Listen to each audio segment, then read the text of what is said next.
1,000 feet to go for me, Larry. Okay, I'm at 25.5.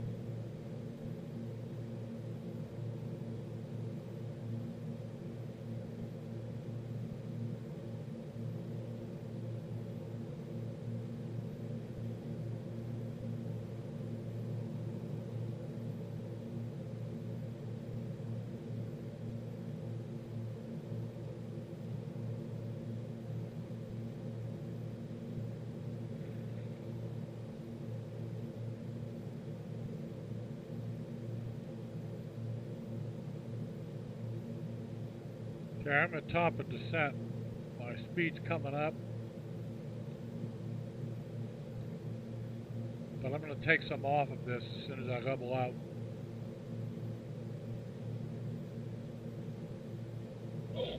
Okay, Ted, are you still copying him, sir? Yep. Okay.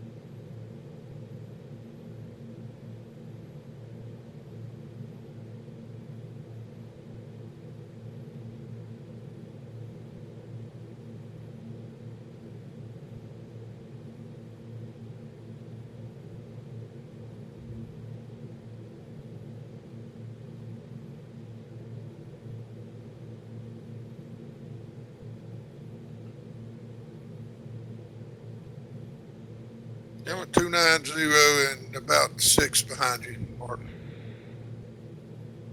Now watch your close speed. I'm at 273. And I'm dropping off a little bit because I'm trying to get back to 200 pounds per side. Okay, I'm down to, okay. Yeah, I'm at 280, so I'll be backing off here.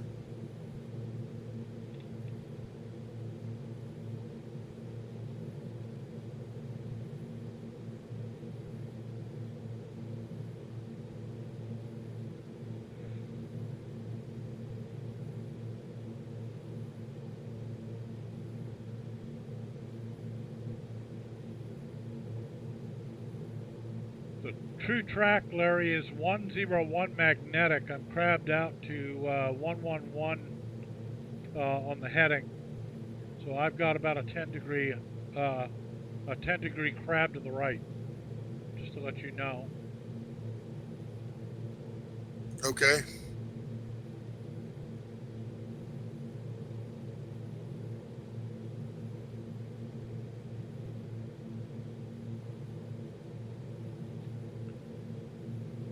And the next turn is 14 and 3, and we're going to be coming right to course 104. That's the track. So I would imagine the heading's going to be about 114. Okay.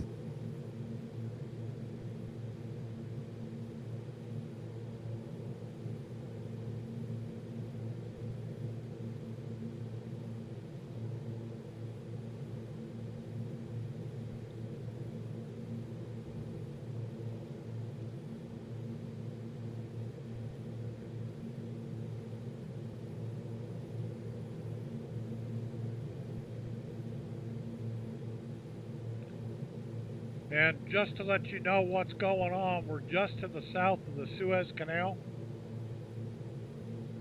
And we're over the Red Sea.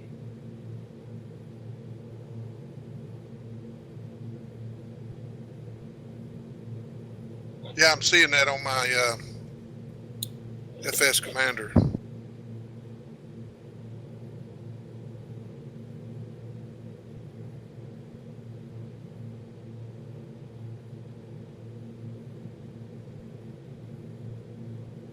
Now, what's your ground speed now? 251 knots ground speed. Okay.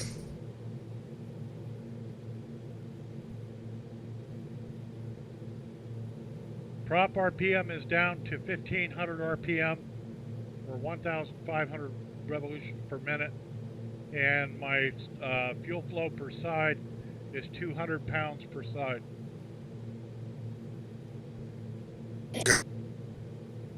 Okay. And that's best fuel. And we're in 6 and 1, 6 nautical miles in 1 minute to the turn.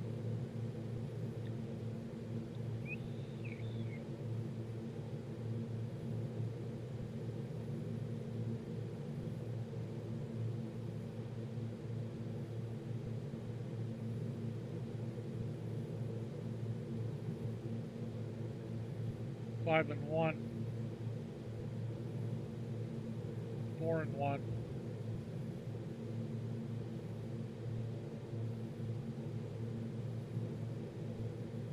Three nautical miles.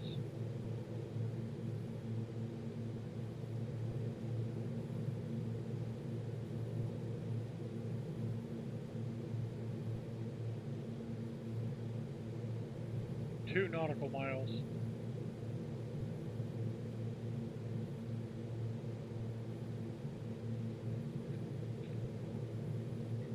And turning now to course 104 magnetic. Heading is 114 degrees, I think. Okay, yeah, I'm about 3 miles behind you.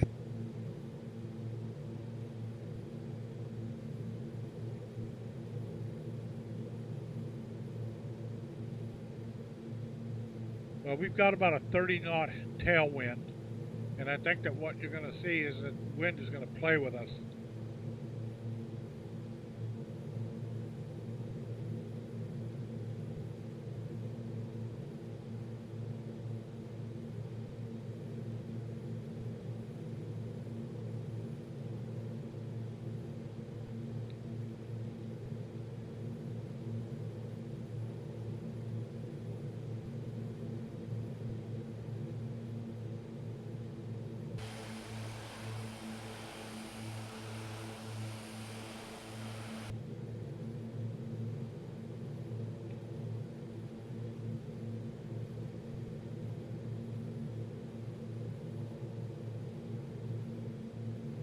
Now that's going to be cool. We're going to have a decent moon, Larry.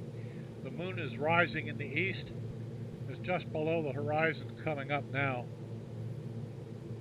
It's off of our left nose.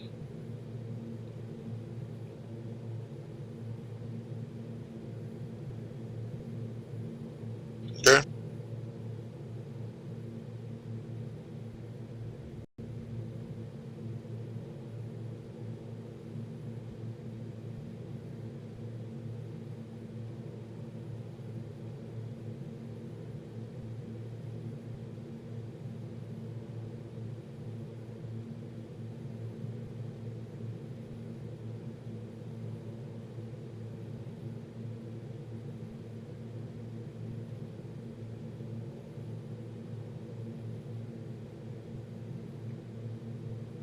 Now, just for your own information, at 1500 RPM and 200 pounds per side, that's economy fuel.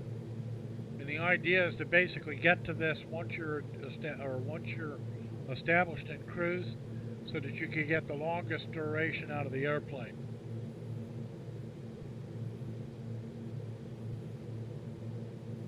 Okay. I'm 2 fuel flow. My ground speed's 252.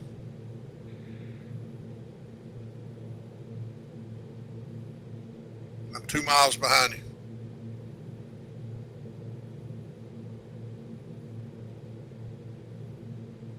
What's your ground speed now? 250 still? Mine's 245. Okay. And that's what I intend to hold if I can. Okay.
User entered your channel.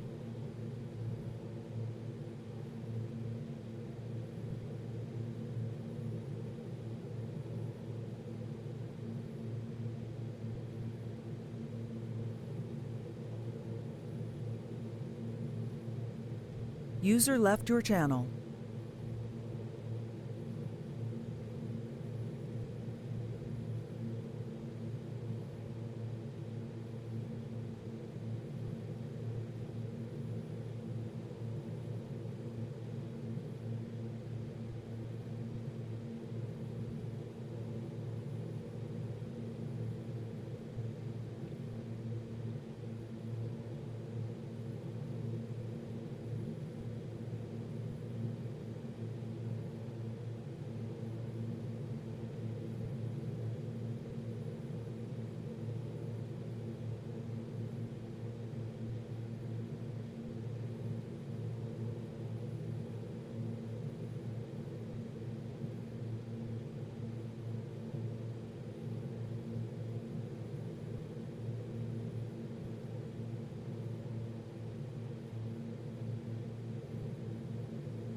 Larry, my ground speed, just for FYI, 247.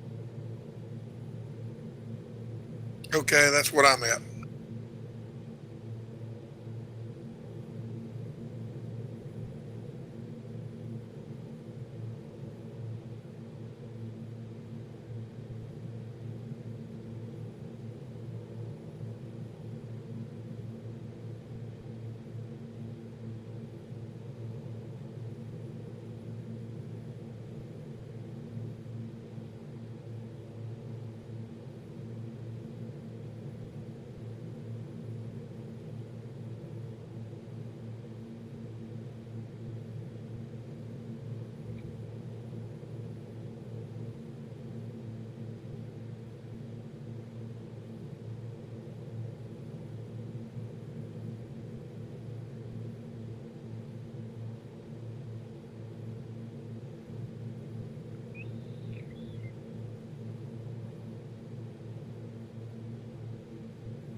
Larry, just FYI, Bahrain Center is on board or on Bahrain Control is online, and that frequency is 126750.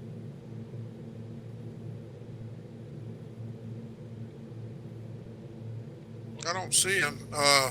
You got them on VATSPI? Yes, I do. Okay, they're not on VATSIM yet.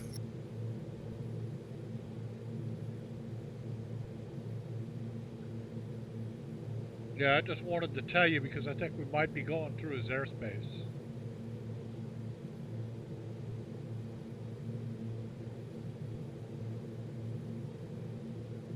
Yeah, I was just looking at Qatar. They're got two, one runway, 15 and 33, and they've got ILS on both ends, so should be a good way to get in there. It's about 14,000 feet long, 15,000 feet, so we're good, right? I think that's plenty long. Have you seen what the temperature is in Doha? At what is it? It's like 3 or 4 in the morning, and the temperature is 31 degrees Celsius. If I'm not mistaken, that's what, 92 to 100 degrees. It's it's just hotter than hell.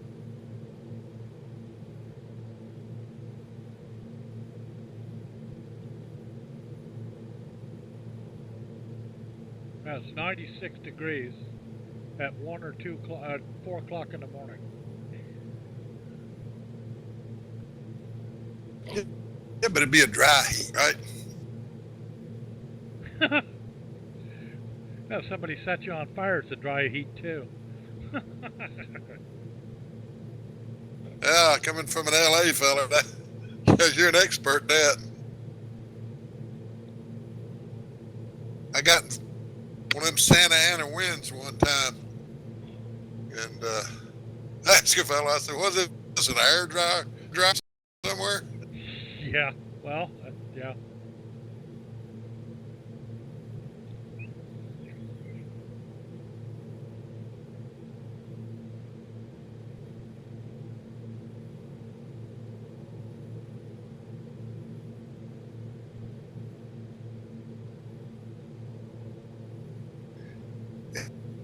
I'm holding about 2 miles behind you there, buddy. 247 knots ground speed, right? Yeah, I'm actually at 248. Okay.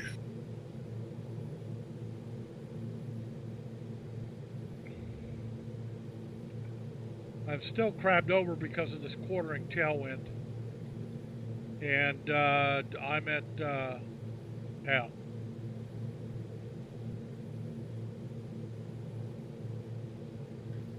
Track for me is 103, heading is 111. Yeah, I'm actually set up around 113. Okay. That's the heading. The track is 105. That's what I've got. 2 degrees difference, your airplane and mine.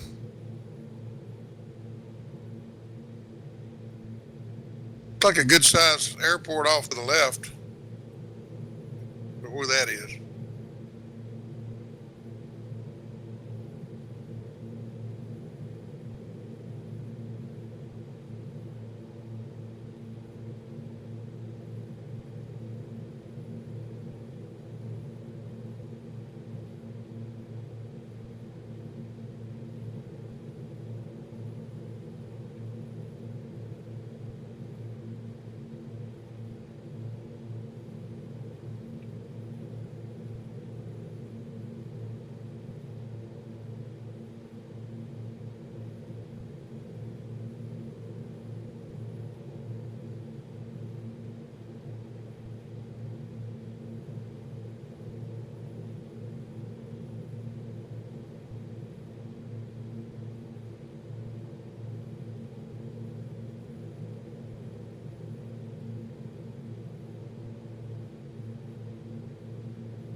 31 nautical miles, 7 minutes ETA to the turn, and we're going to be turning left,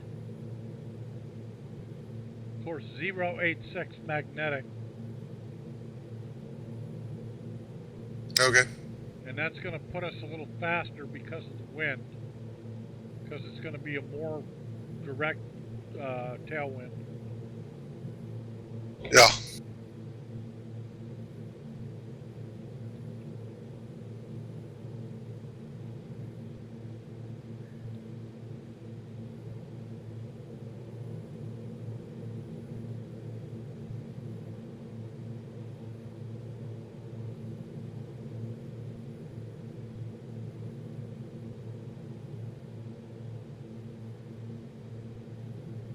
You know something? I think I lied to you.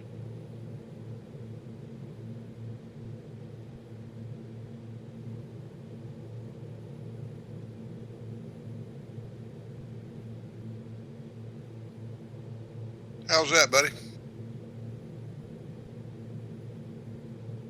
I think this turn is going to put us over the Red Sea. I don't know what we crossed. I thought that was it earlier, but this appears to be it here. That's NWB. It's NIWEIBAA. And then just on the other bank is another one, and that would be, looks like KTOT, KTOP.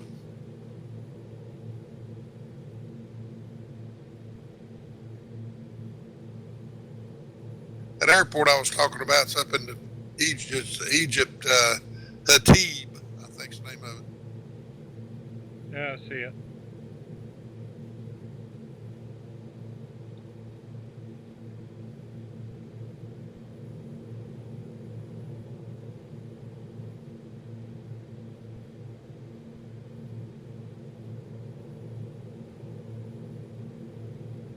Now, if this is the Red Sea, the entrance to the Suez Canal is just off of our will be just off of our left wing when we hit the VOR.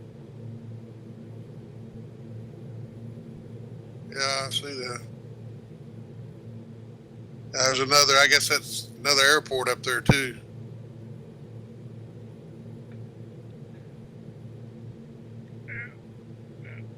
You know, this FS Commander map is just full of interesting stuff. I really like it.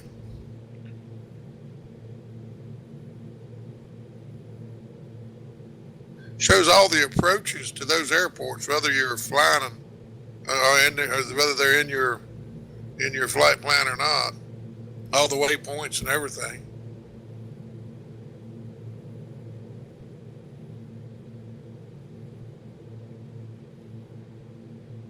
I'm glad you talked me into spending my hard-earned money for this.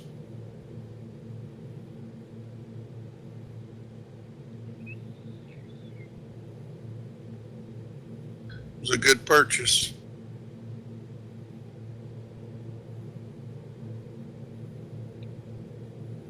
Well, I like Flight Sim Commander as a flight planning tool. I don't use it when I fly.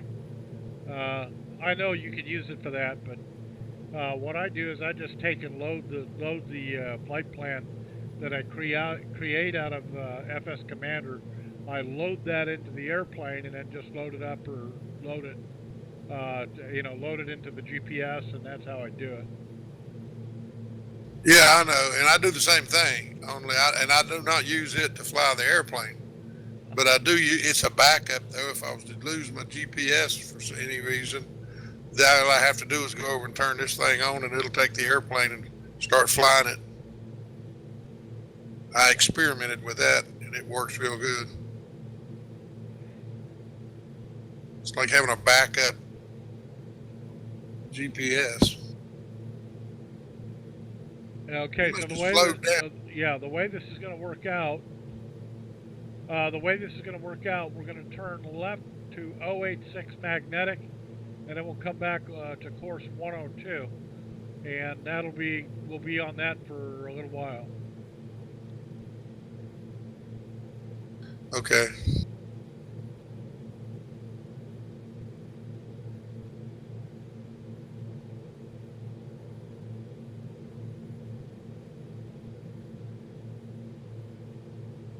I've got you in the same spot in my windshield, and you have not moved. So I'm looking at you right there. This is neat.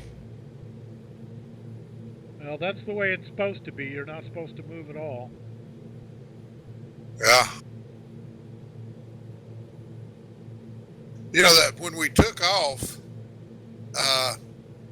you know, you made a left turn, a big sweeping left turn. Right. To come all the way back around, and you know, that's tough for me because I don't have, you know, you gave me one heading, and you know, you can't maintain that heading because you're making a big sweeping turn. That's difficult to do because at the same time I'm, you know, adjusting things and getting altitude, autopilot turned on, and then I lose sight of you. And I was looking at my FS commander, and there was 2 or 3 other aircraft around, so I lost you in the clutter, and I was able to find you, but then I flew a little ways past the. You said go to the end of the run back across the airport, and I did, but I went a little further, almost to the end of the runway before I turned back left. All right, 1 and 5, just about hang tight here. We're getting ready. Yeah, I see it. Yeah. 4 Yeah, I'm nautical 1 mile. miles. Yeah, I'm 1 mile behind you. 3 nautical miles.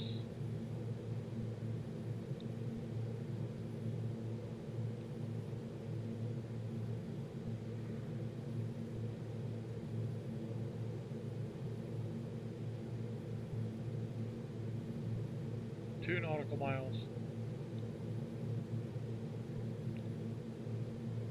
NDB now turning to 086 magnetic.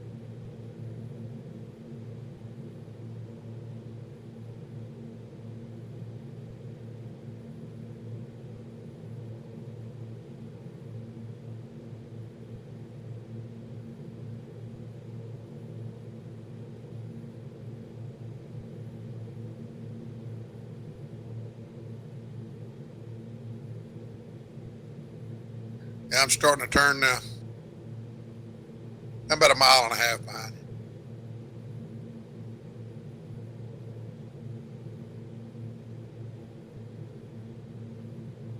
you. Yeah, I think with the changing wind, I jumped up to 153. So this airspeed increase is wind.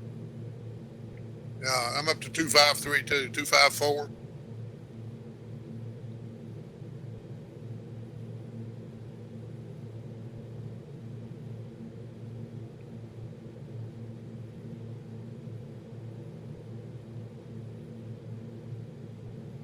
I got a track heading of 92 degrees, 092. Okay.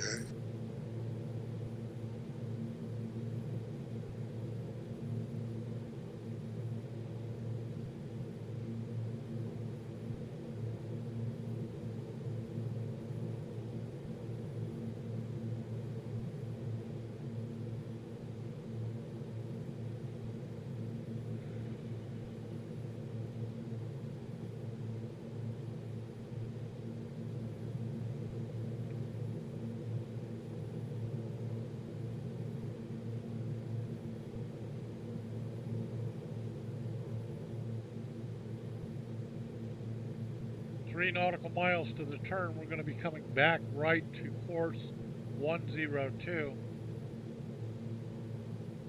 Okay. 2 nautical miles and turning course 102.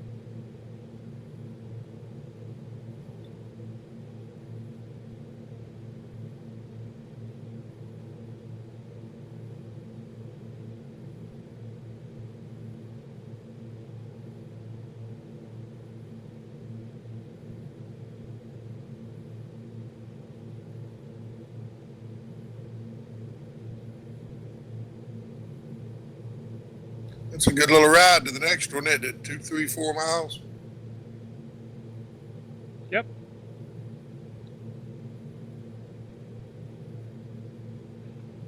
It's showing 3 hours 47 minutes to Qatar. 955.1 nautical miles.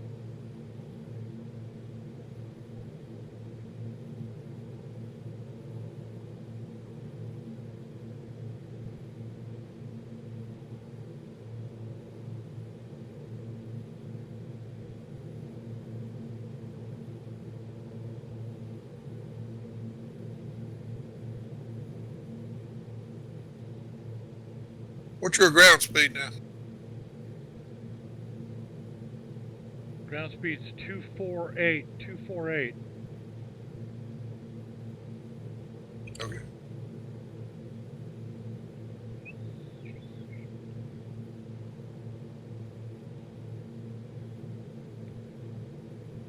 Looking at 1 hour and 4 minutes airborne, or block.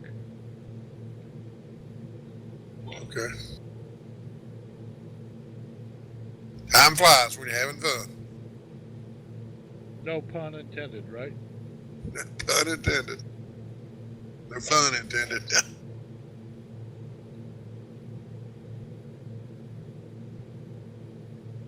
So, that was a fun flight the other day, just took that 747 from Cairo up to Heathrow.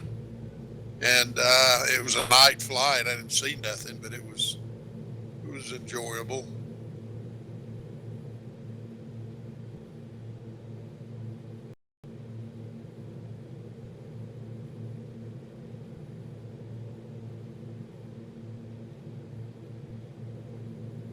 Landing got a little shaky, but you know what had happened, and let me ask you about this if we got a minute.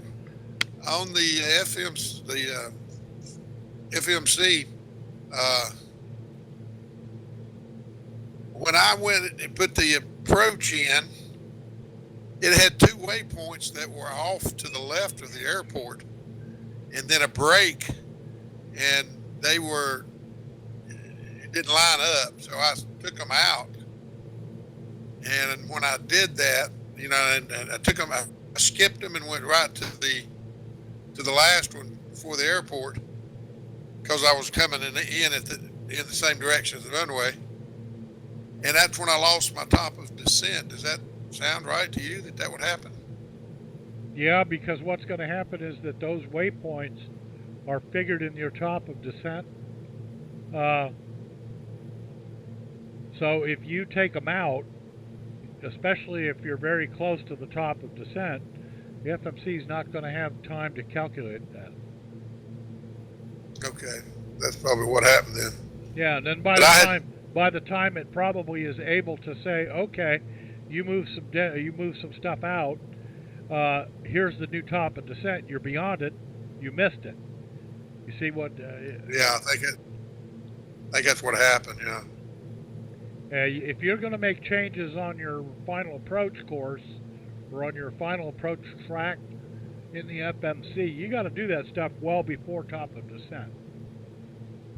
Oh well, I thought I had, and like I say though, when I ran the thing through the FMC, I ran my waypoints.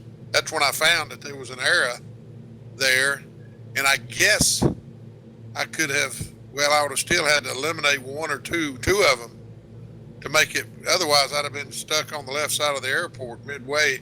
That's where the last waypoint stopped. So I was going to have to skip it anyway.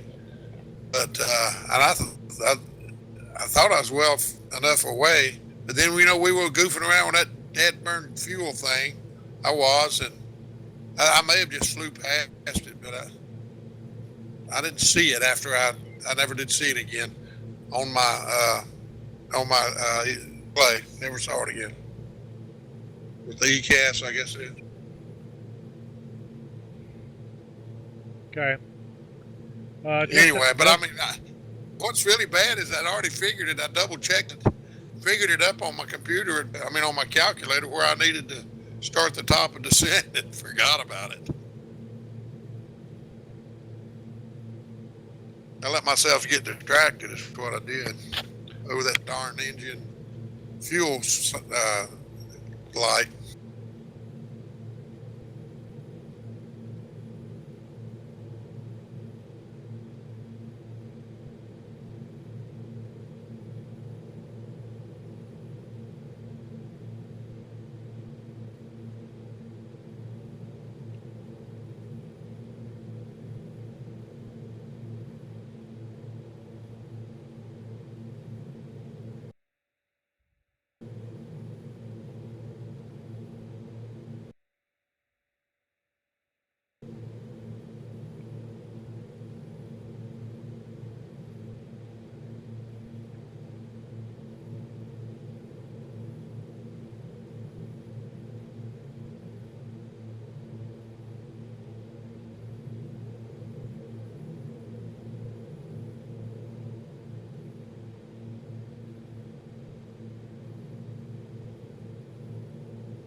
Anything new on the training stuff?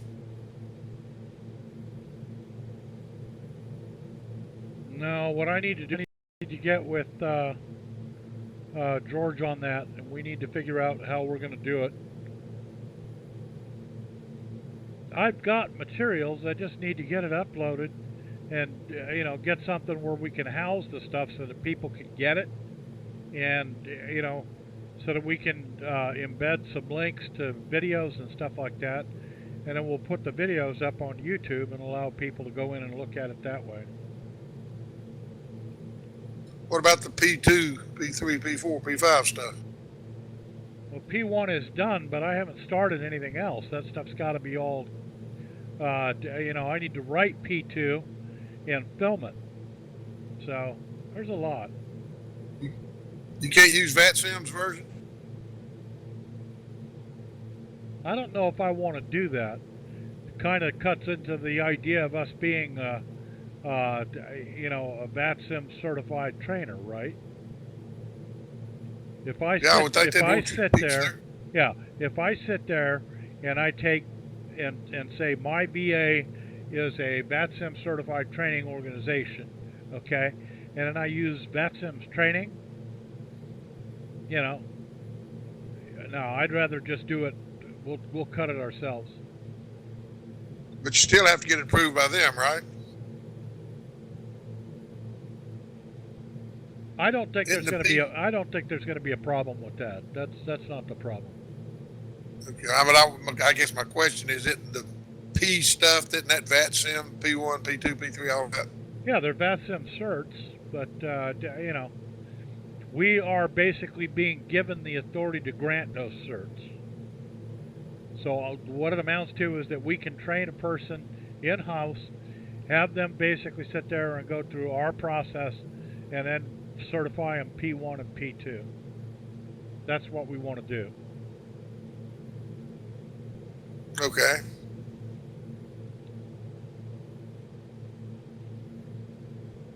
I'd like to get P2, just for shits and giggles, I guess. Well, if I had a P2 certified VATSIM pilot that would train, I'd be in good shape. That's our problem. No, we've got a couple, but none of them want to train. Right. Well, how would you do that? Like you and I are flying right now? Is that the way you do that? Yeah, pretty much. That's pretty much how it's done.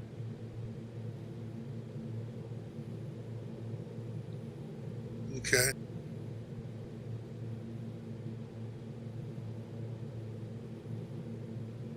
I sure wish I could get this chase plane to quit changing my dead burnt view, because every time it does, it takes out all my screens that I got up.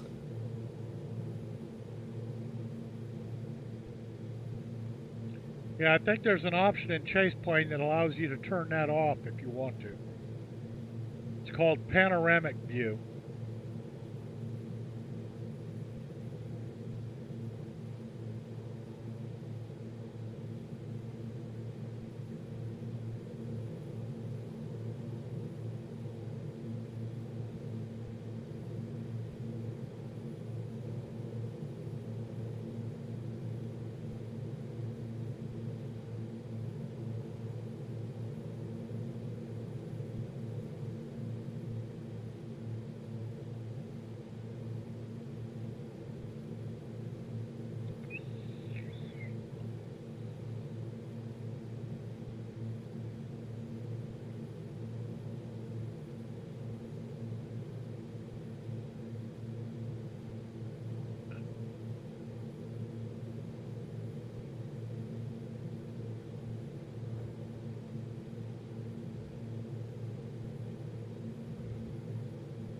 Larry, I finally figured out what it is. We crossed two fingers of the Red Sea up at the very north end. There are two fingers that stick up like a V, and the second one was that second finger. Okay. All right. I understand. Yeah.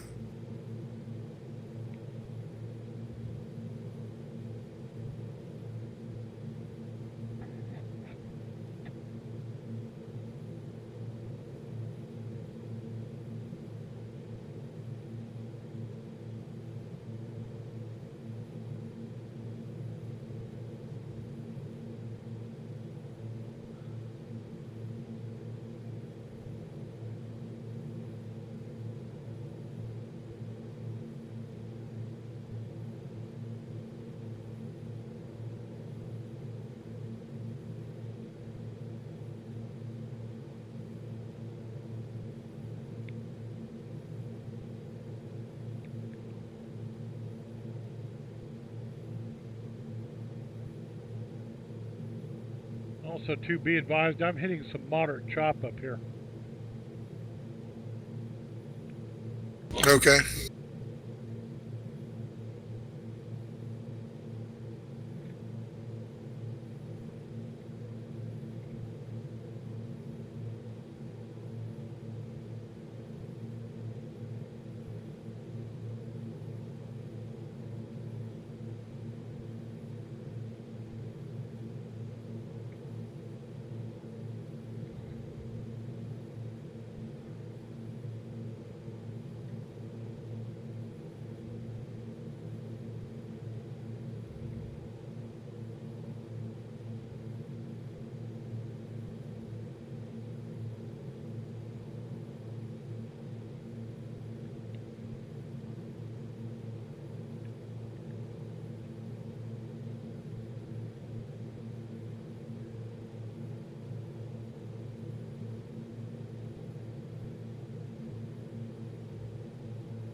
Yeah, active sky showing a lot of cloud activity here. Don't see any thunder boomers, but just a lot of cloud cover.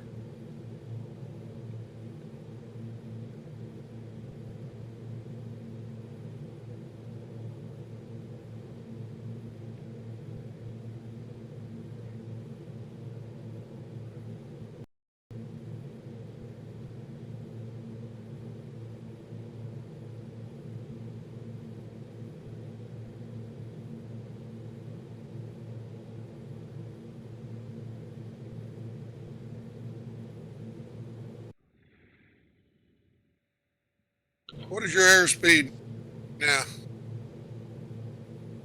I'm still holding 247. Okay.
on to the coffee. Be right back.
What's yours?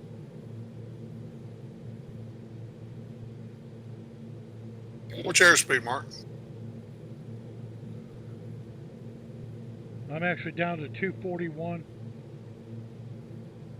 Yeah, I thought you might have. I kind of snuck up on you. Well, that's okay, as long as you didn't blow by me. No, I caught it in time.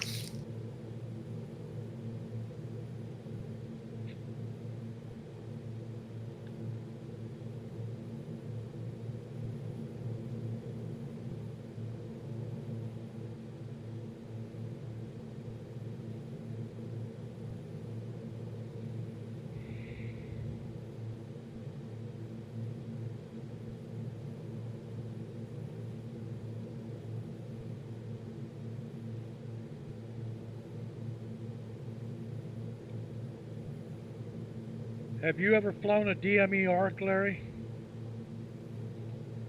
I'm sorry, flew a what? Have you ever flown a DME ARC? Yeah, I have. A long time ago. Okay, because the approach into the runway 36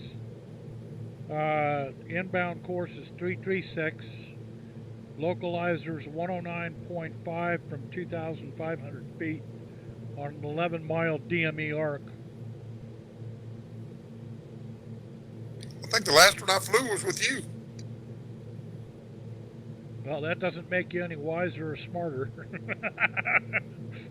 Well, I didn't hit the ground that day, so maybe we'll be all right. No, the key is that once you get to 11 DME off the VOR, and that VOR is the Doha VOR at 112.40, you set it at 11 nautical miles and just basically keep turning on that arc, you know, a little bit, 3 or 4 degrees to the right or left, depending on which way you're going. And then what you do is you basically sit there and cross that. So we'll see how he sets us up. Or you think we're going to be controlled, approach control? Well, there's an approach controller on, and that's Doha. So yes.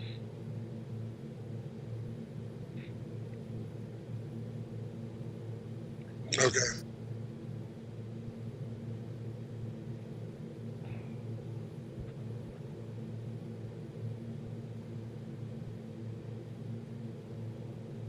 Winds are variable at 2 knots. That's what they're reporting right now. And we're expecting 160 at 7. Yeah, so, you know, we'll figure it out as we get closer. Okay. I figure we still have about another 3 hours or so before we arrive.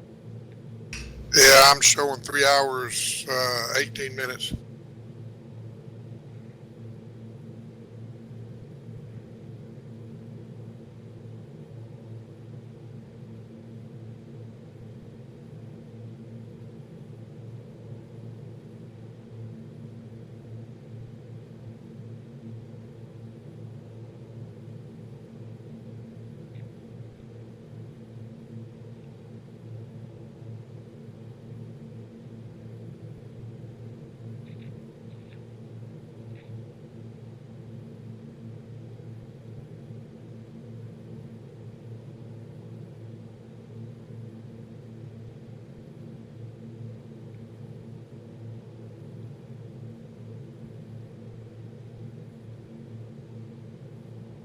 Yeah, we'll figure out and see which way he puts us in.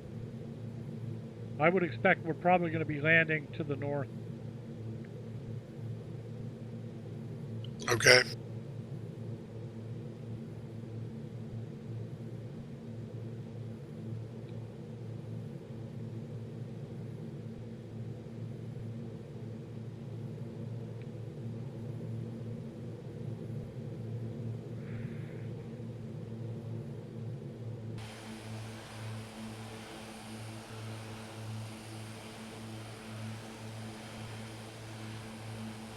Hey, Larry, check your landing lights.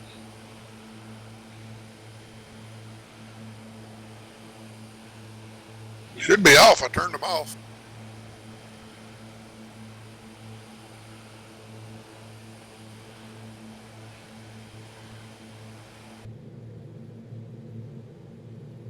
How you see them now?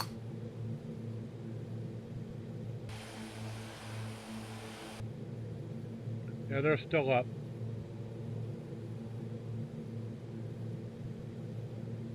Sorry, I had to get out in front and look too, and I had mine on, so no worries. That may have been my taxi lights. I think I must have let them on. Is it off now?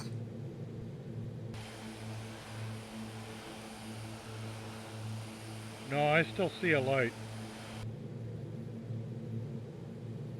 I don't know what that would be because they're off. Or the switch says they're off.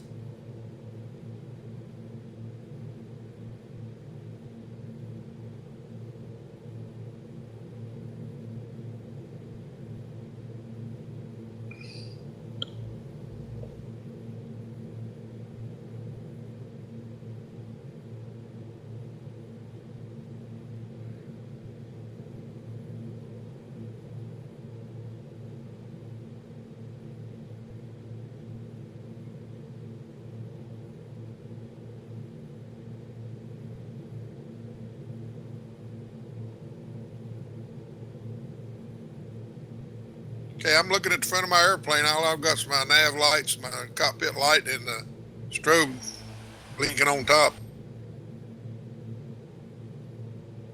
Yeah, no big deal.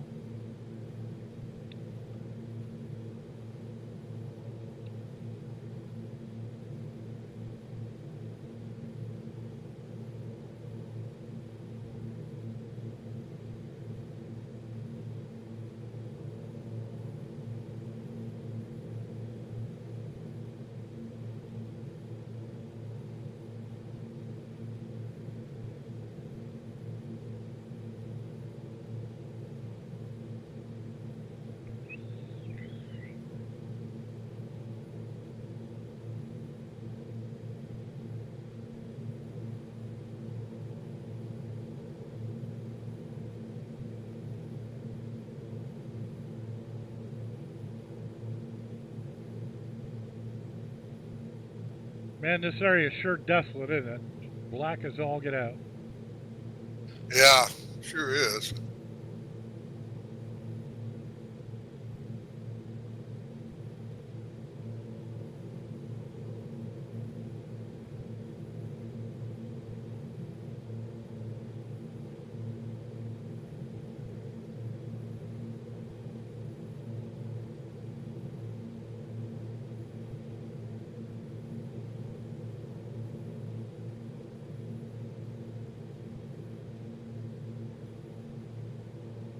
I think I just see a hint of daylight off of our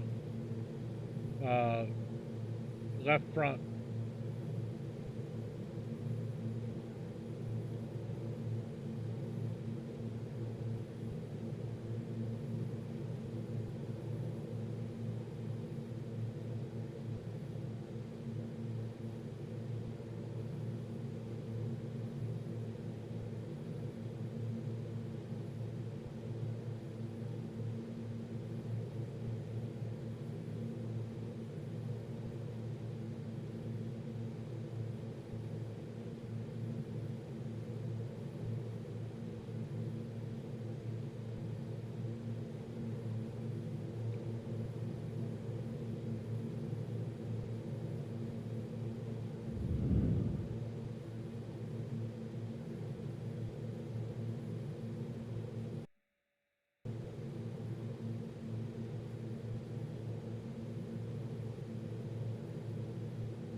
Hey, Ted, you still out there?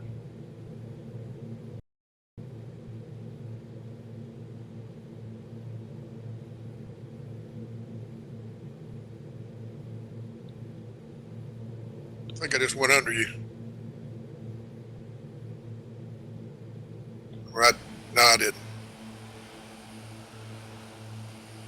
What is your current ground speed, boss? I'm at 244. Okay.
How's your fuel burn, Larry? Where does it sit per hour per side?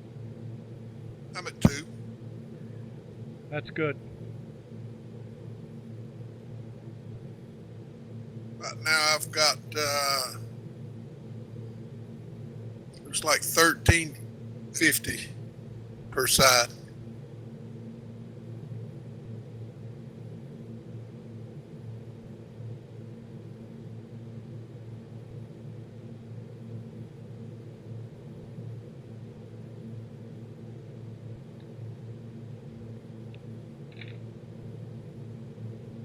Yeah, I took 3,600 pounds of fuel, and at this fuel burn, I'm looking at 9 hours flight time. That'll work. That'll work very, very good for crossing the Pacific from Hawaii to LA. Yeah. And that's the big thing. That's the one that's going to be the real, humdinger, is that we need to basically be able to trim these airplanes out to really maximize longevity for that flight. The airplane's got the capability to do it, but if you waste fuel, you're screwed. I normally have tailwind too, don't we? Well, you hope.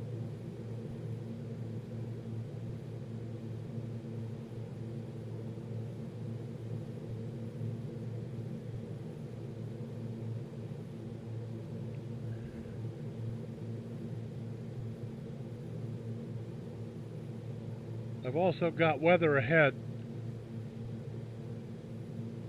Yeah, I'm seeing it. It's off to the port side.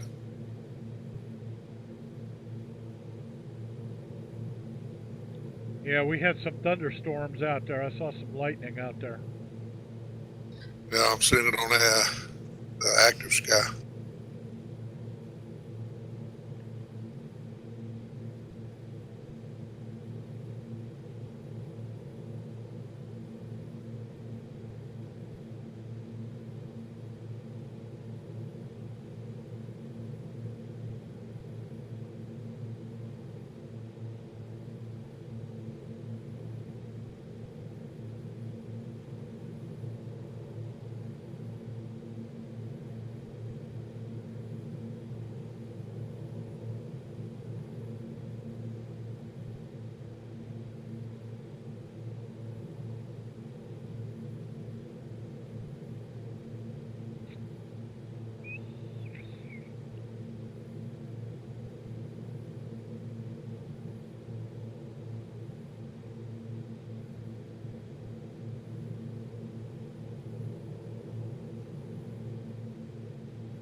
Boy, I gotta admit though, I really enjoy flying turboprops. It's fun.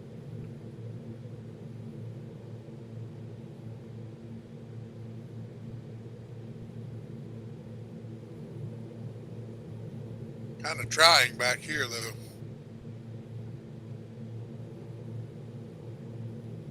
Sure missed that auto throttle. Well, you know something, with the propeller RPM, you can get a pretty good control of speed. If you need extra knots or whatever, up your RPM a little bit. It doesn't really cost you a lot of fuel, but you'll gain a couple of knots and closure if you need it to basically keep up. Instead of jockeying the throttle back and forth, I leave the throttle set and jockey the dad blasted RPM up and down. It's more positive. It's a more, what's the word I'm looking for? It's a more positive input, both coming in and going out. Yeah, it's set at max though right now. My prop is. Well, run your prop down a little bit and adjust your props out.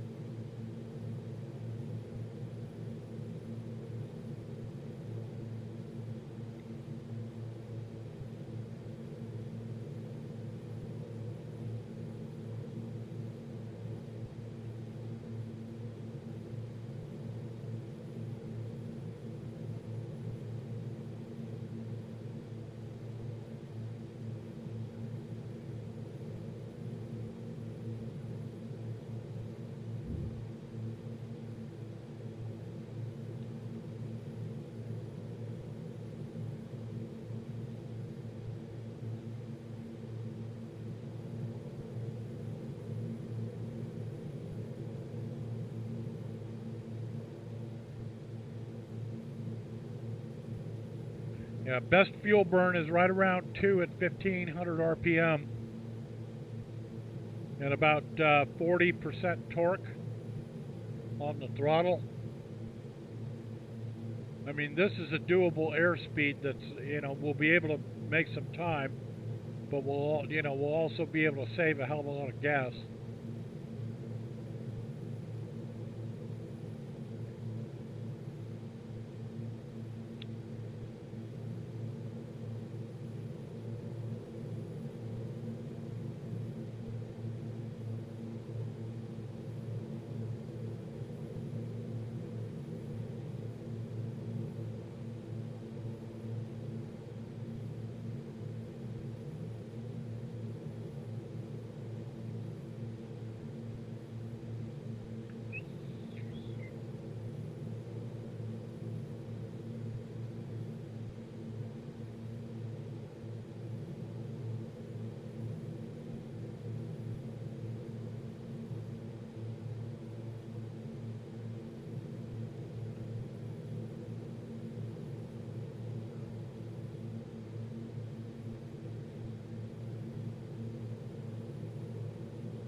What's your airspeed now? 246 knots, 245 just now. Okay.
Larry, just FYI, Doha is 13,000 feet transition altitude, and the floor that we're going to go down to when we start our descent will be down to 3,000 feet.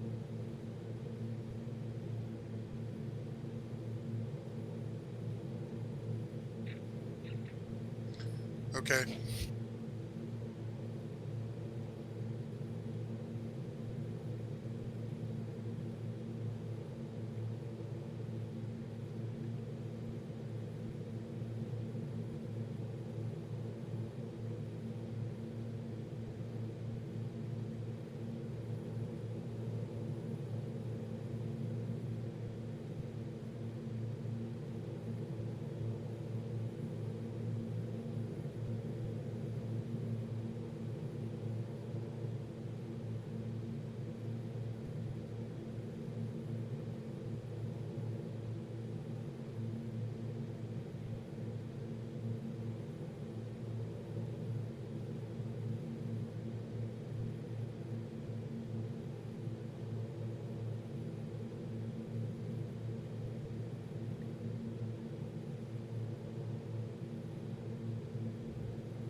Ground speed's back down to 240, but we lost the wind.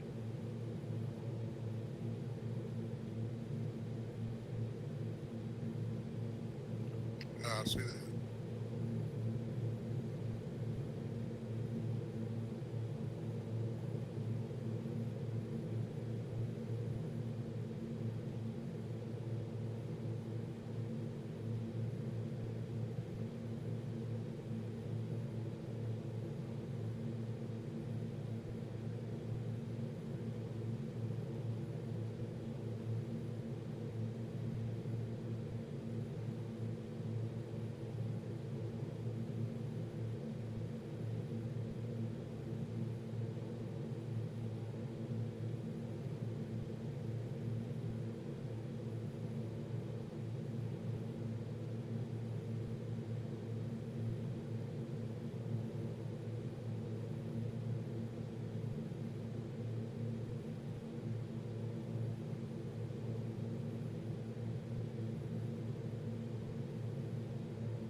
Larry, we're about 34 nautical miles off of Sobus, which is a checkpoint.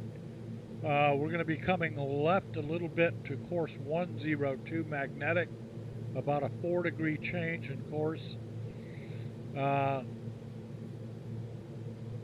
so be aware. That's going to be a heading probably somewhere around 103. Okay.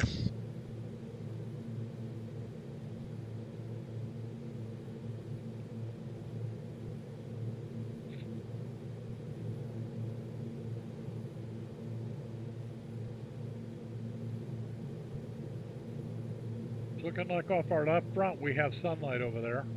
It's trying to get up, so I think by the time we go in, we'll have sunrise.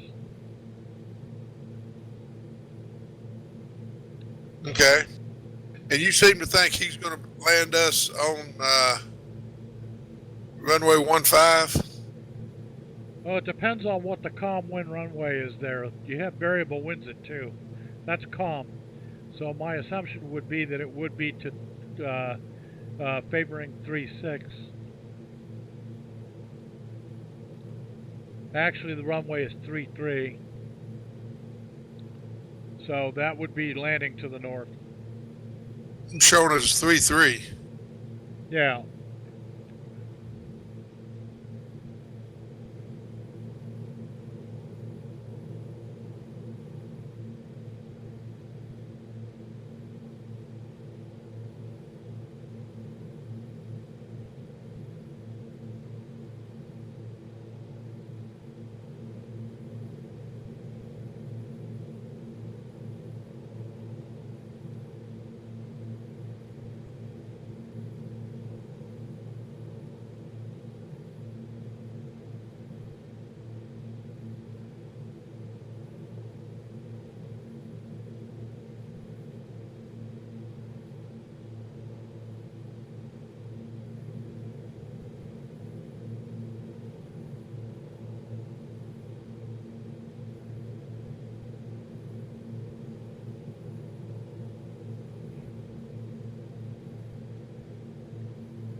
Okay, 5 minutes, 21 nautical miles.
Three minutes, 15.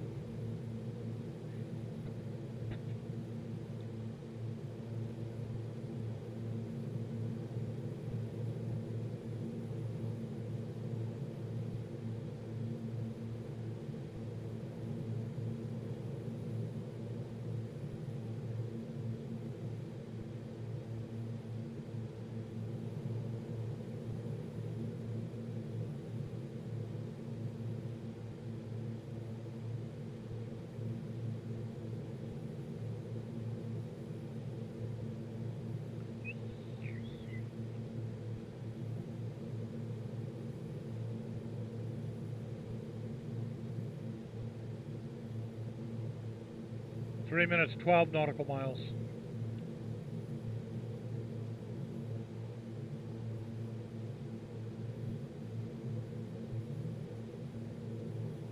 Two minutes, 11.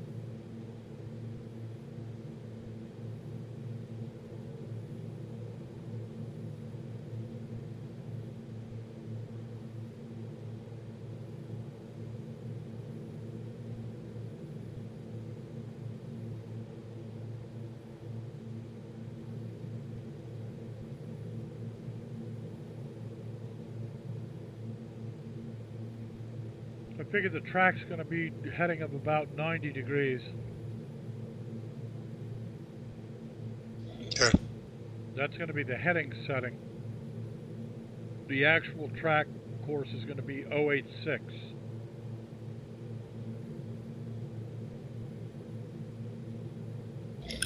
Okay. I'm showing just now 2 hours, 59 minutes to the airport. It's taking forever, isn't it?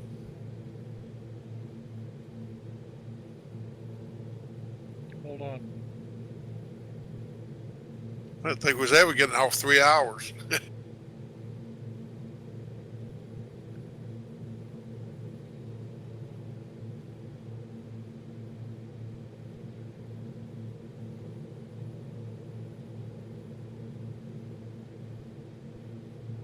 I'm showing an ETA of 0449 Zulu. That's roughly 2 hours and 40 minutes. Okay, so I'm showing 2 hours, 58 minutes. And I'm at 4 nautical miles and 1. Your ground speed 247. I'm down to 242. Yikes, okay.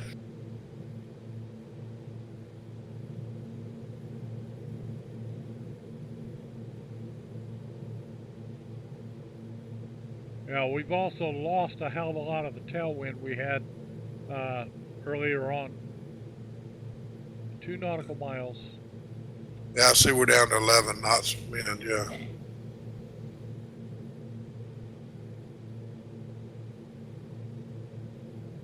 Coming left to course 086 now.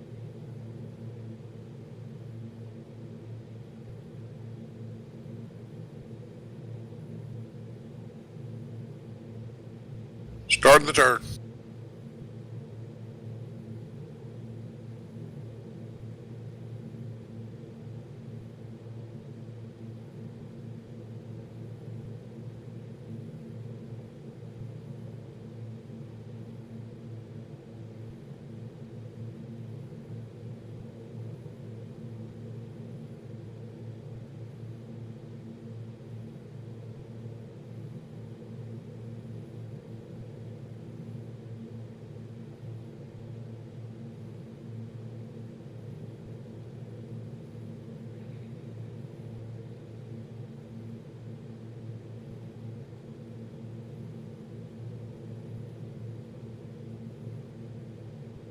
Alright, the heading is 101. The track is showing 099 degrees.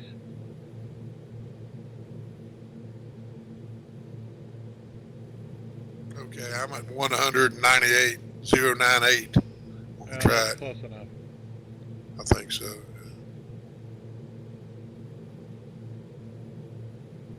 I still got you in the exact same spot I've had you the whole flight.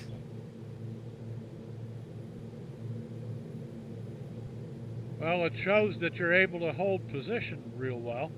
Now, if you Yeah, I want to see. bump it up, bump it up just a little bit and see if you can increase your speed just a tad and close up. Well, I was up to 5. I'm at 7 now, 0.7. And I was up to 0.5, and then it starts playing games. Under that, it runs back and forth.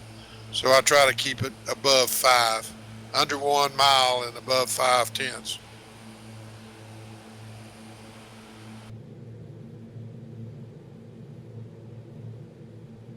But if I get 5 or less, or under 5, I fly under you, back and forth. I don't really go and get in front of you all that far, but I fly up under you and then it backs up. And if I was to go down to 3 or 2, it would probably fly by you.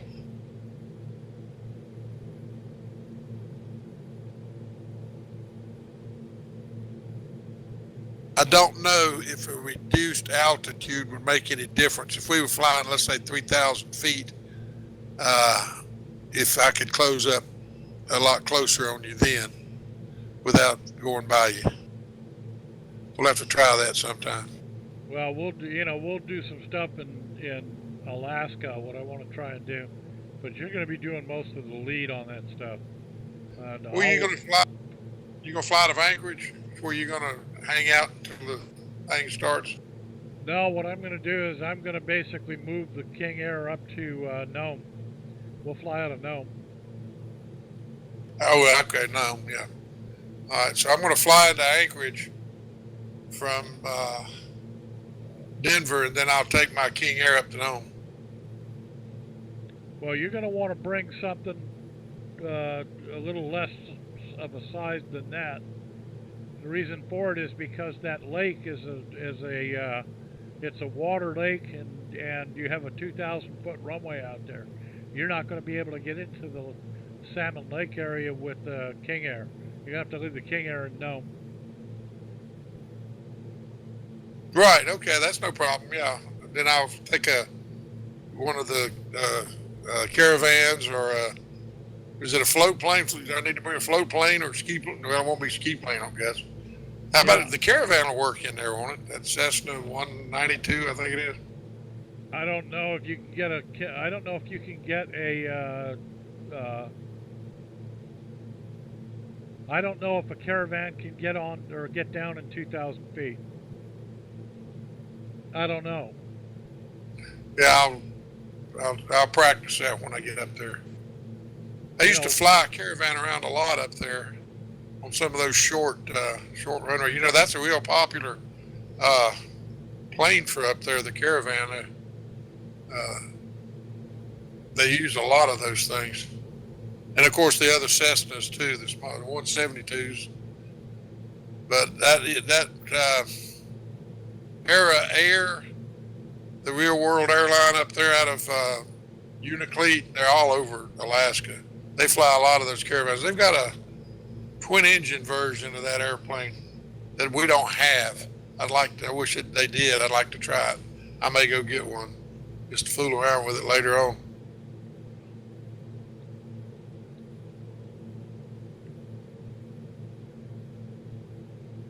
They have a TV show. I guess it's on Discovery or one of those channels, and it's about that airline, Era airline, and they fly to Nome, and they've got hubs all over the place, and it's really interesting the way those guys, some of the landings they have to make.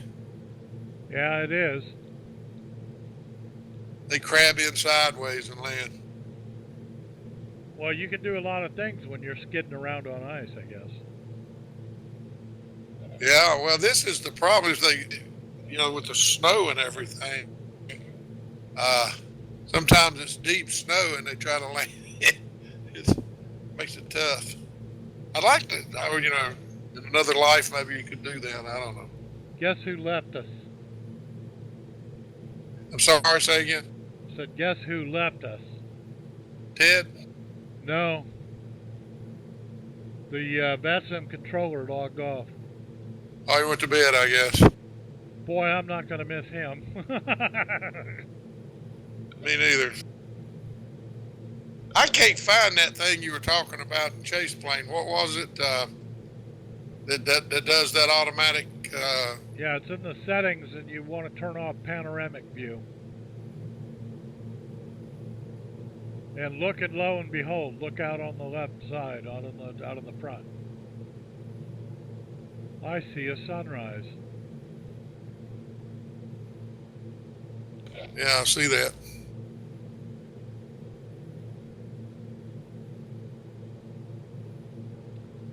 And welcome to the Kingdom of Saudi Arabia.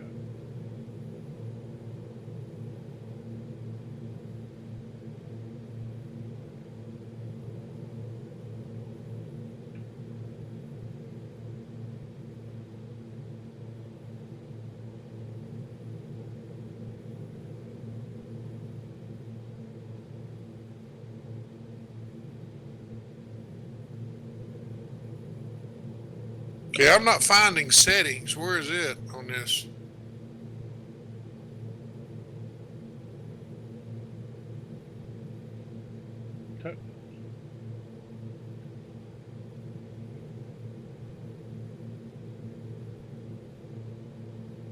Yeah, in order to do it, you got to open Chase Plane to get at it. It's in the main deal. But what I would do is I would sit down and wait until you land, and then we can turn it off then.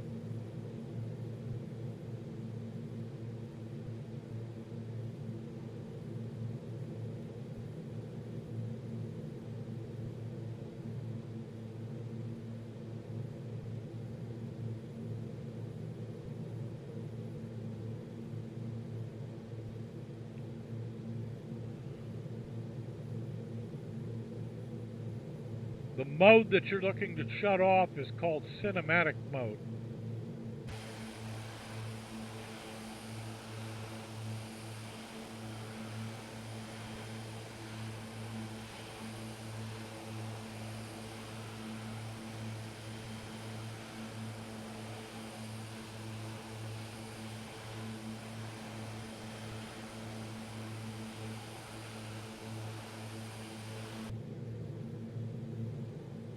Where do you see that at?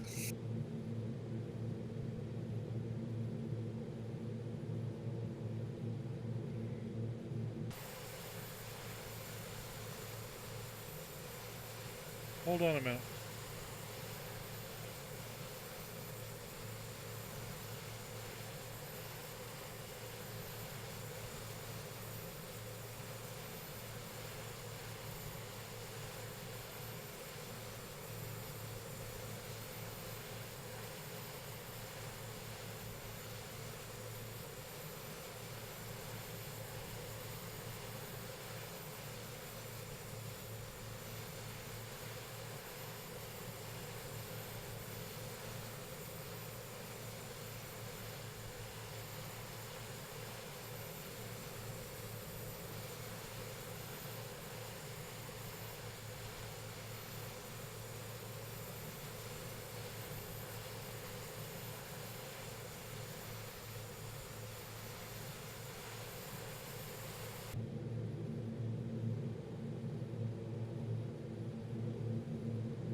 Yeah, hold on. I don't want to be going looking through stuff while we're flying. We'll do it when we get down.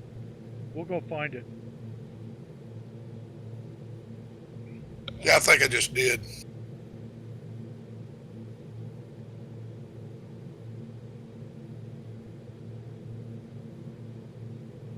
I found it. I turned it yellow. I think that's the color's off. I'll let you know in a little while. Well, you can also, too, set it so that it's a lot longer before it invokes. Yeah, I got it at max.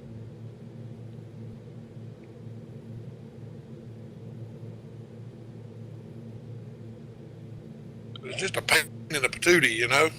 And every time it switches over, then I lose my heads-up displays that I've got set.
I just posted on Facebook the sunrise, Oh yeah. and I'm sitting down around 239 knots ground speed now. We've lost a lot of the tailwind. Yeah, we're down to 7 knots.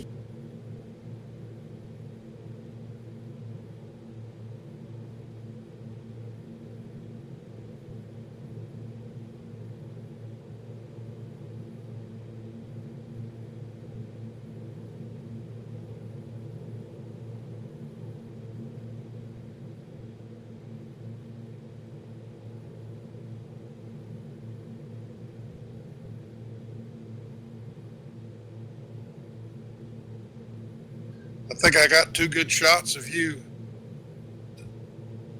over the top of my airplane into you with the sunrise in front of you. I hope they'll come out.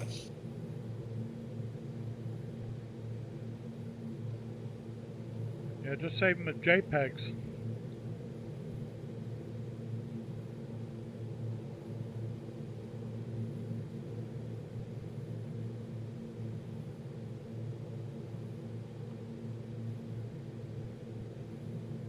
We're starting to get early again, so that we're not having to fly in the middle of the night. We were doing a lot of that in Africa. We're going to get beyond that now, I think. That'll be nice.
Larry, my ground speed's up to 242.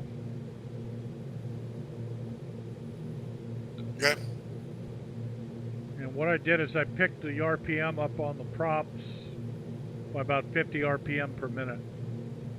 I went to 1550 on the RPM. Okay.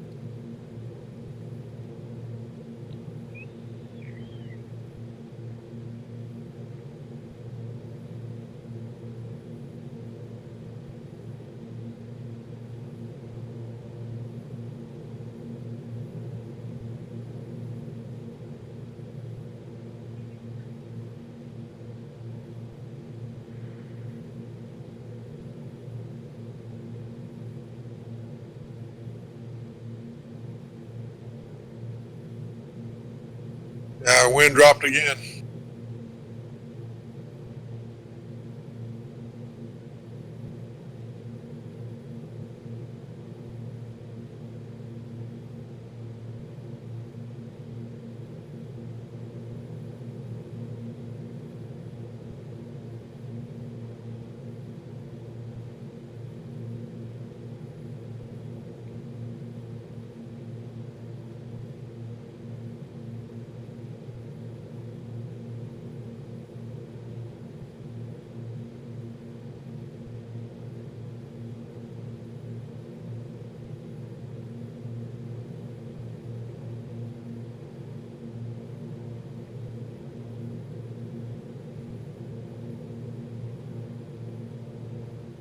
Looking kind of hazy out there, isn't it?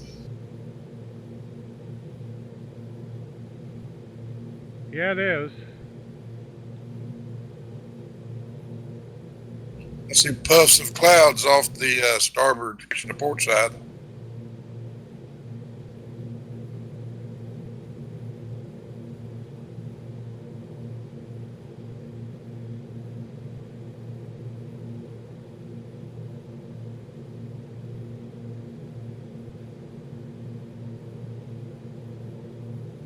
This route of flight takes us just south of Riyadh.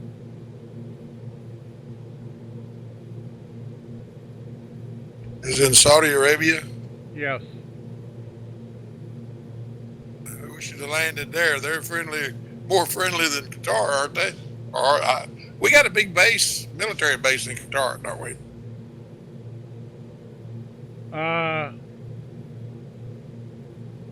Yes.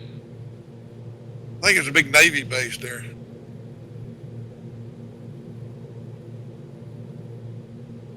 I think the whatever fleet that is down there, 5th Fleet, 4th Fleet, whichever one it is, I think is headquartered there in Qatar.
No, the reason I wanted to go into Doha is because it's closer to India than than Riyadh is. Okay. What's our next one into India? Where are we going there? Delhi? If I'm not mistaken, it's Mumbai, which is Bombay. Okay, It'll be on the western coast of India, and this next leg, the majority of this is going to be over water, be over the Arabian Sea. We don't go to Pakistan, do we? No, but what we're going to do is we're going to go through Kathmandu and then over the hump to Mongolia through China. That sounds exciting. Hope we're not at war with any of them guys. We go through there.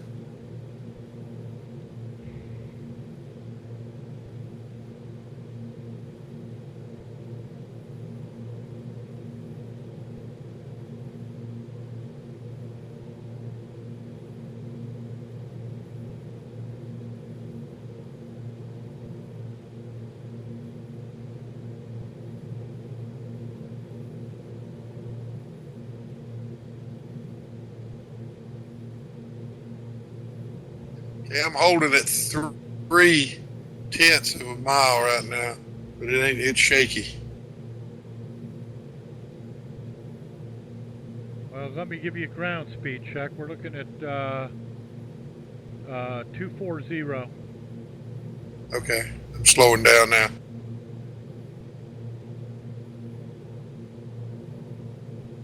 So I can get to 3/10 of them. Oh, I'm at 2/10 now. Slowing down. You say 240? Well, I just came up to 241. Okay. Now, this is the closest I've been able to hold on you without going by you.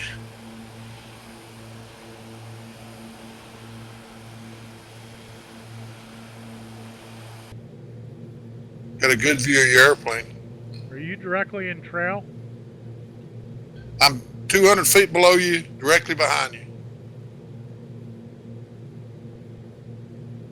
Yeah, what you should do is you should kick out to the right or left about a degree or two, and then parallel my track. That way you can really see me better. I can try that, yeah.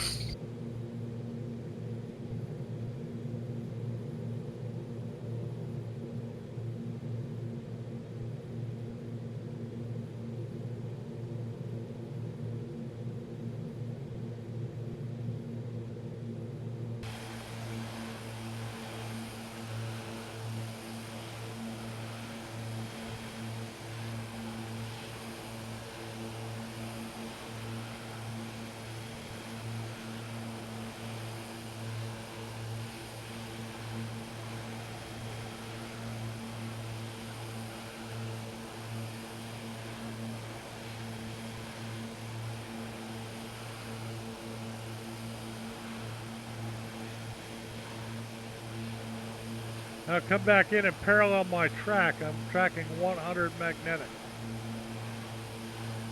Yeah, I'm back on track, but I think I just passed.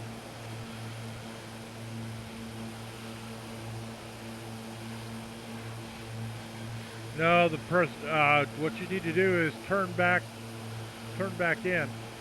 No, I didn't. I'm good. Let me come back up.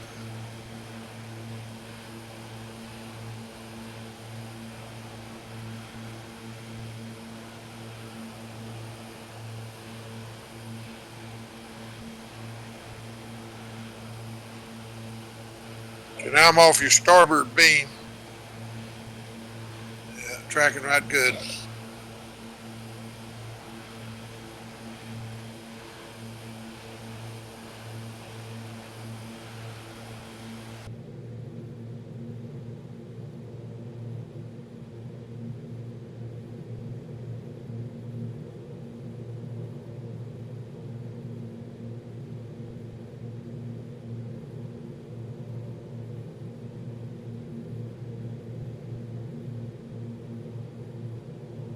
Okay, I'm tracking 098 now.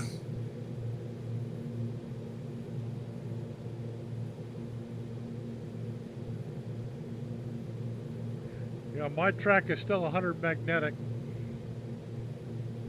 What's your ground speed? 241 knots. Okay.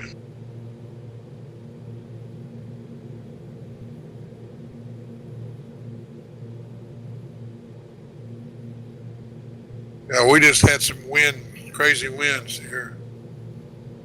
I think we're in the middle of a shift.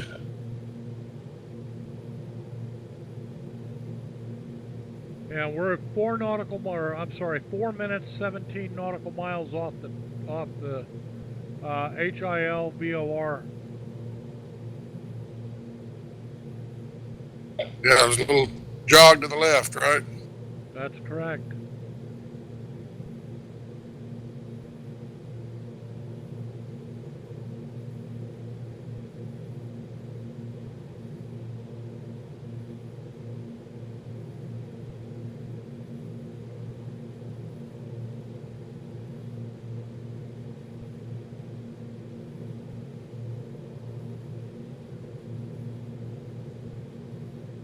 Oh 092.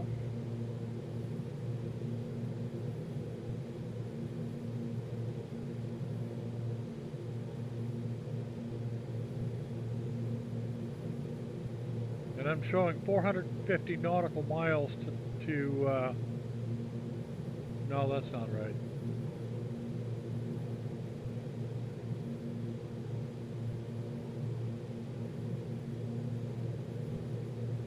And I'm showing about 500 nautical miles to destination. Showing 593. Yeah, you're right.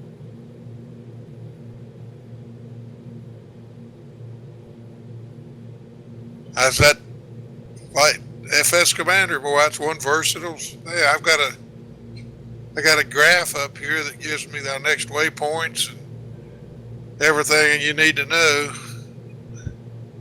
Yeah, good. On the money.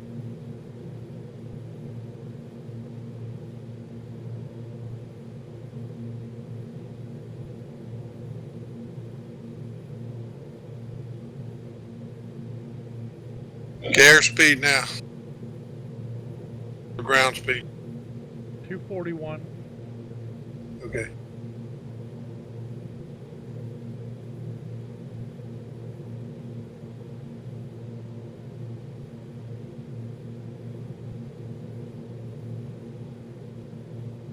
You still track 101 or 100? 100, 100. Okay. And I'm 7 nautical miles in 1 minute. And the course we're going to come left to is 094. That's what it says in the that's what it is in the flight plan.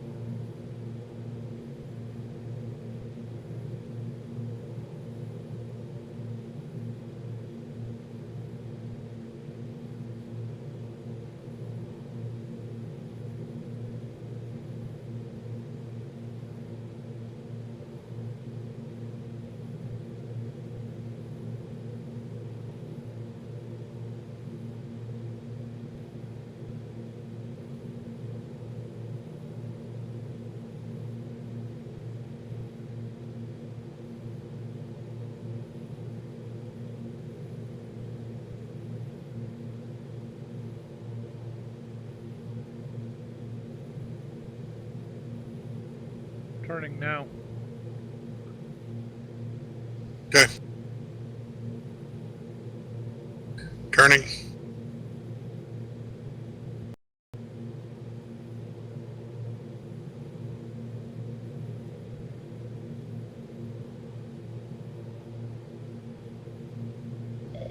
I just went by you maybe.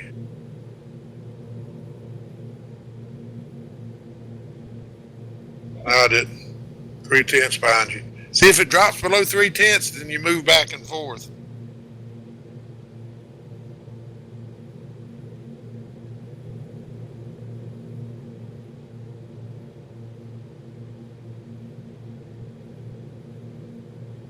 Well, you got to understand something, okay? You're not going to get, in formation flying, you're not going to get perfect flying, okay?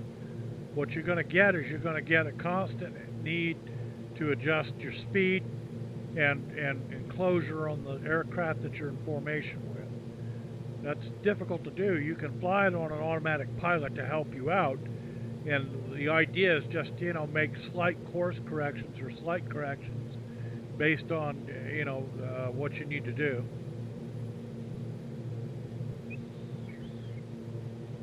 Yeah. Okay, the magnetic track I'm showing is 093. That's the base course. Now you should be able to play with that base course to move up on the left or right, depending on what you want to do. And I would do it on the right side because that puts you in the left. That puts me in your left window. Yeah. I'm on the 092 heading and track. Both of them 092. You know, that's going to move you to the left. Well, actually, you're on my left side. I'm moving to the right.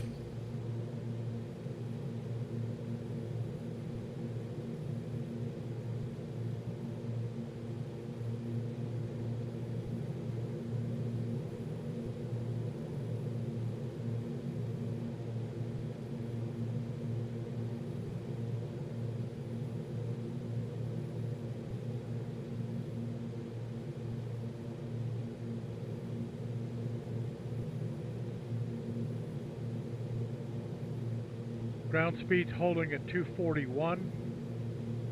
Burn is 200 pounds per side per hour. And I'm down to 2,400 pounds of fuel.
What you do is when you're closing up, Larry, you increase speed. That'll help your closure.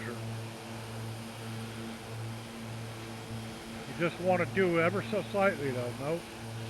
No big fluctuations. You don't want to have to pull it out or throw it in a hurry Just little inputs and outputs. And the idea is to Okay. keep me in the same position. What's your heading now? The magnetic heading is 093. Hold on just a minute. Let me get you a heading off my heading book. Heading is 094.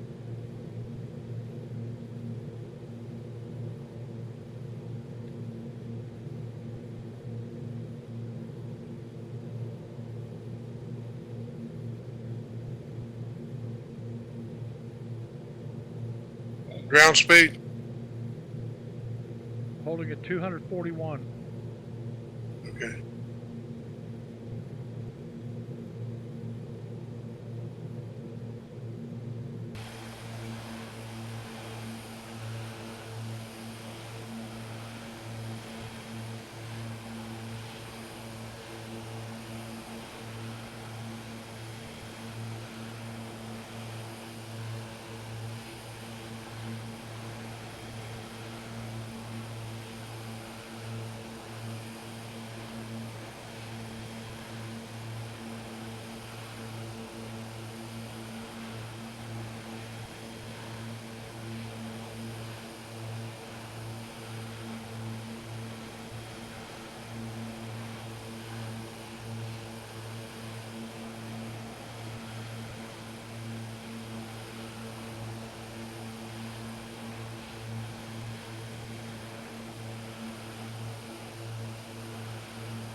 Yeah, I see you moving left to right, or right to left, actually.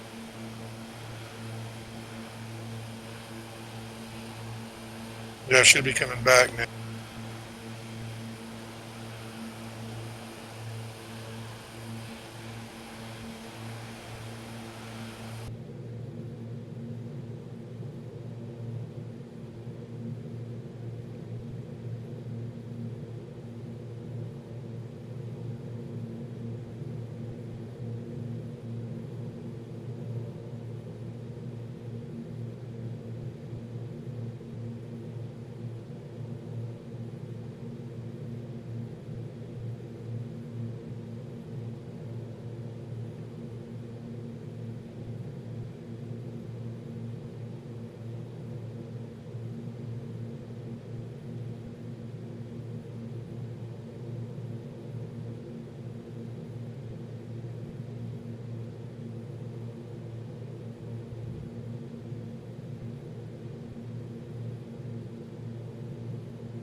Yeah, I broadcasted 2 hours of pitch black.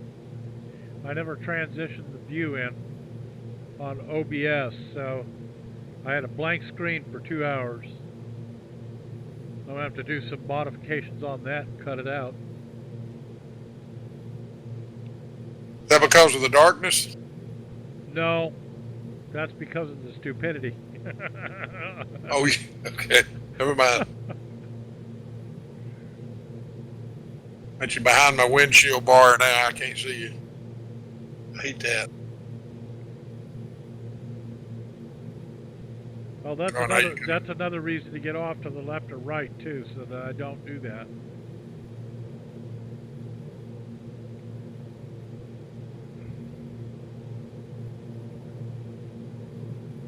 You know, when I'm flying with you, what I do is I put you in my propeller arc, basically off my left side, and keep you in the right, or keep you in that left window. Right. I've had you there before. Well, that's the optimum position so that you can see. Yeah.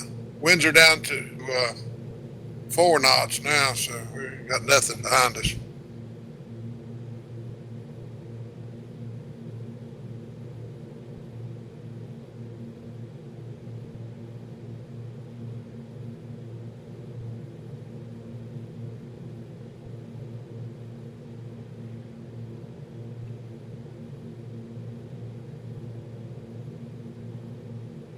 coming in just under 2 hours out.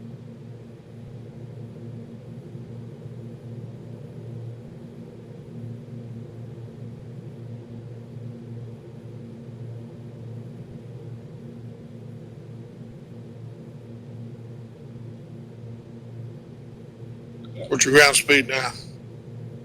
240. Okay.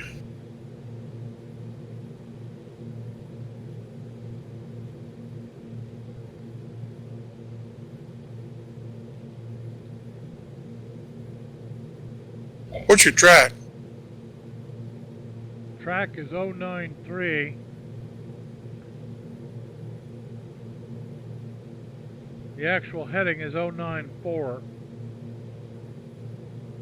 Okay.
Hey Larry, check your course. You look like you're closing or that you're skewing off.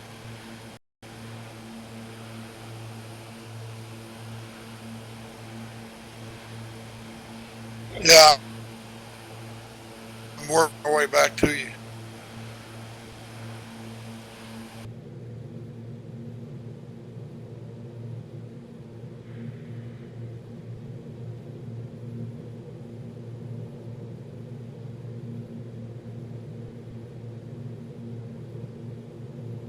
I got you in my propeller now at 0.7 nautical miles. That's probably going to change. Let me see. Heading 094.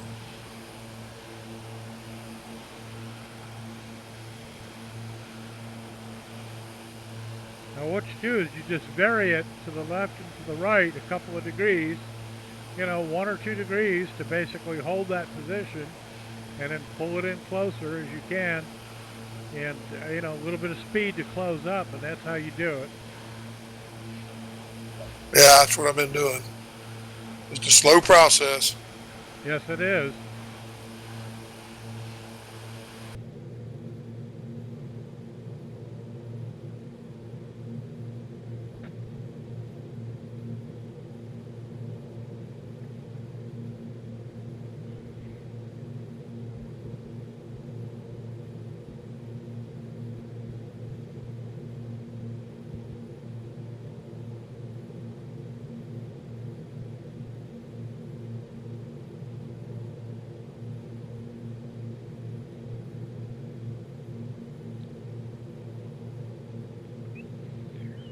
What's your ground speed?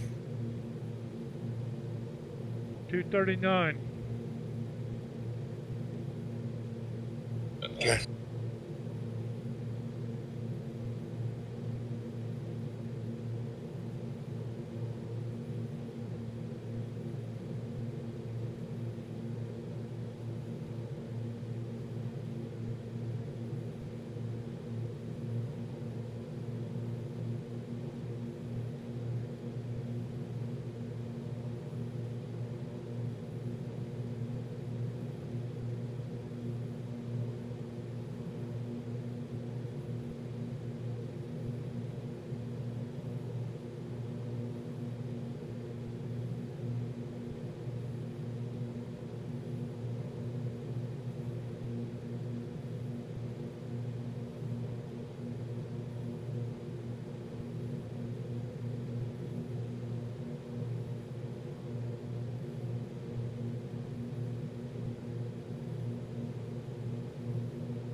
What's your altitude? You lose some?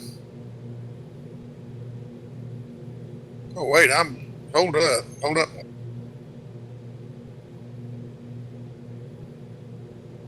I'm indicating 29,000.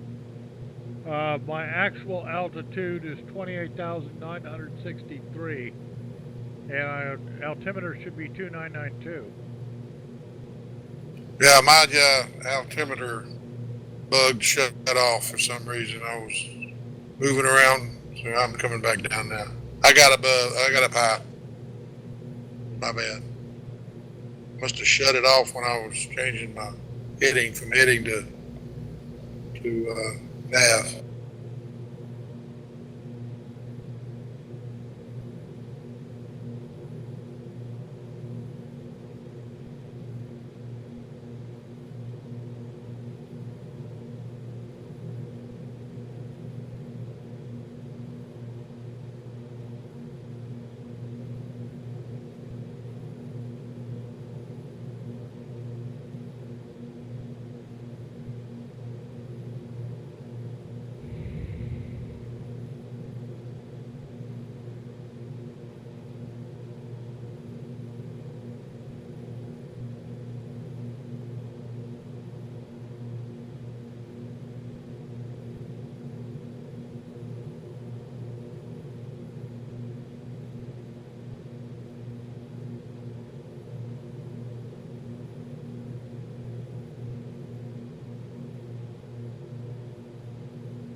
All right, Larry, to fly the DME ARC, you're going to need to tune 112.40 in your nav 1 and put, what is it?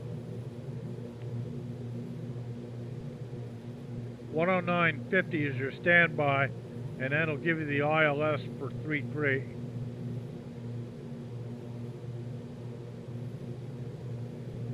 I got him.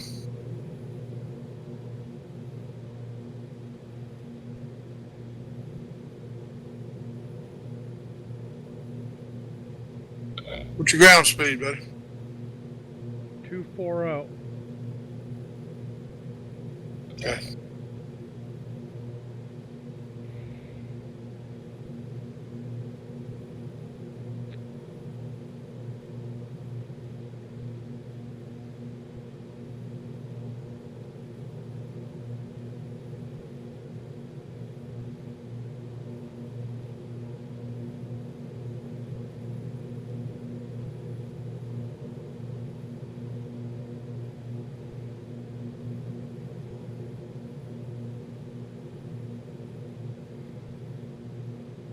No, this is just as bad as flying over ocean, man. There's nothing out here. Yeah, I heard that.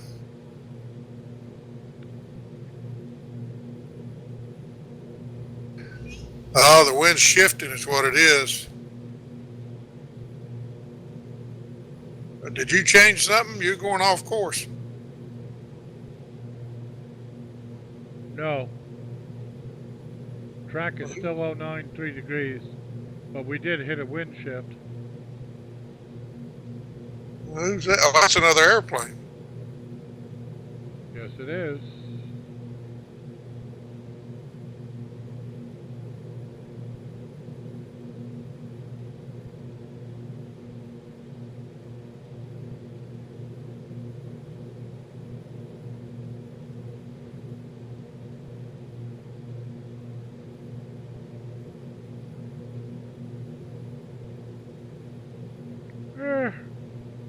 Oh boy. Whew.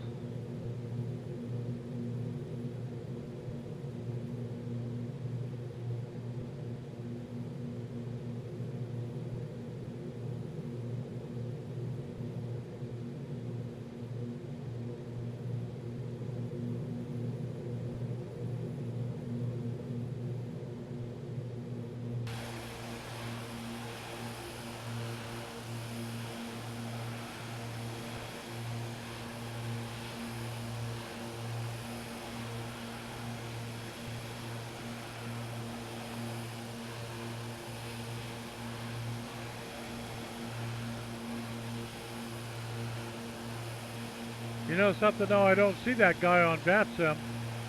He's flying on VATSIM, but I don't see a flight plan.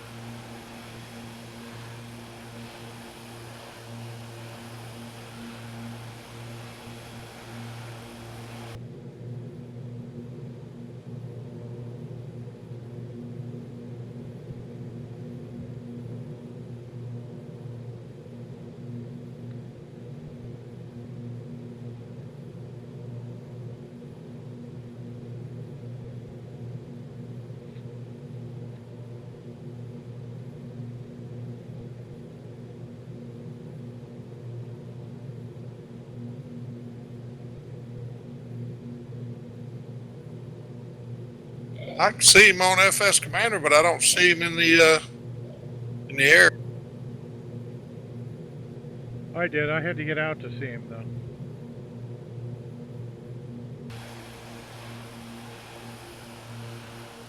I'm showing him at 44,000 feet. No, I had him at 26. Ah, I see. Yeah, I'll try it. 26.9. Should be right below us.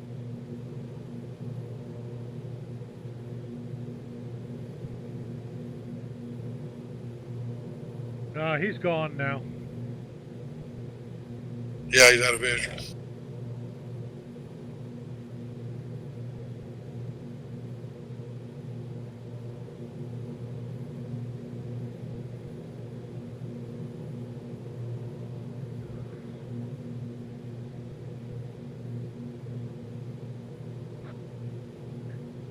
So you remember the vinyl checklist holders we had when we were in the service? The what now? The vinyl checklist folders that we had when we were in the service. Final checklist holders. Checklist for what? Yeah, they were aircraft checklists. Air Force, we used them quite a bit. The flight crew checklist binder. It's an 8.5 by 5 sheet of cardstock that goes into a vinyl sleeve, and the whole book is vinyl, so you can basically sit there and open it up and basically access each page single size. It's about the size of a knee board. I bought 3 of them, and I'm going to do checklists for my King Air, for the 737-800 and the 747-400. See, no, I didn't have anything. I was in the Army. They give me a gun to shoot. They wouldn't trust me with anything with writing on it.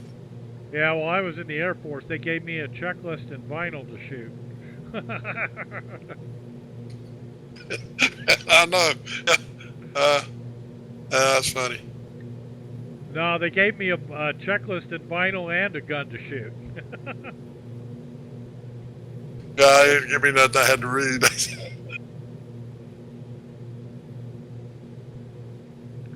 The Army uses them, but only in the aviation side. Yeah. So if you weren't in a helicopter battalion or something like that, you wouldn't see them. I was in the MPs. I escorted convoys, but I did have I can't remember what you call them. It was CO something or another. It was a little booklet with all the frequencies and call signs on it. And if you lost the darn thing, they'd beat you up because they had to replace every one of them throughout the whole area of operation if you lost one. Well, I hate to, sucks to be you. Well, I had mine chained to my collar. I said I ain't losing it. It had a buttonhole I put it through. And everybody did, put it in their pocket.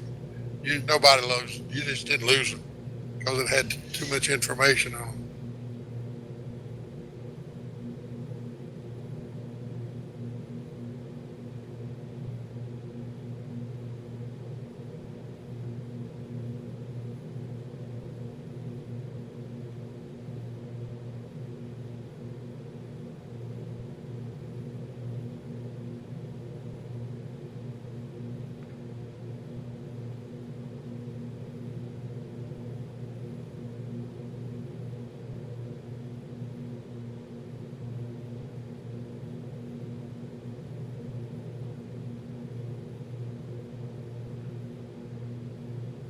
Larry, I'm down to 239 and I'm tracking 094 magnetic with no correction.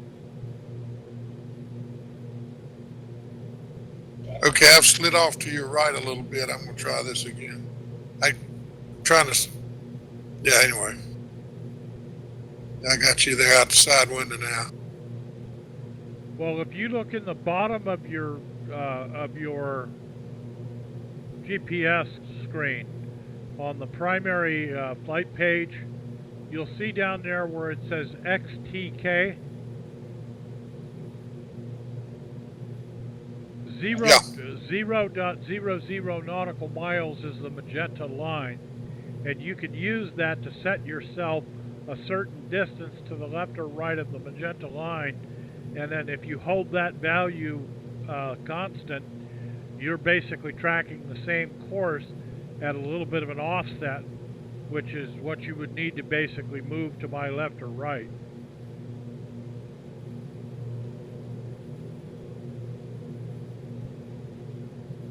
Yeah, the problem is my GPS it's kind of fuzzy. But I've got you off the left side of my airplane in my prop, so 5.5 miles. So let's see if I can hold this. My heading is 095. What's your airspeed now? Yeah, 239, and you're going to want to crab in a little bit. Well, I want to what?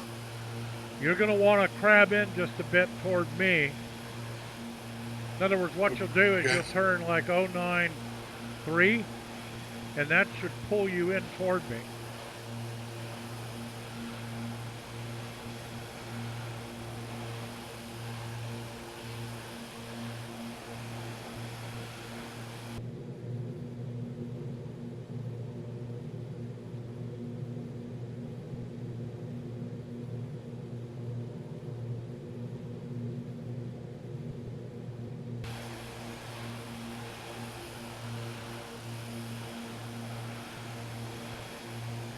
Now, there you go, you're coming in now.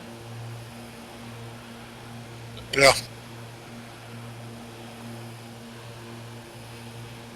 And what you want to do is keep an eye on me, watch what the airplane does as you move in, and watch what it does when you move out.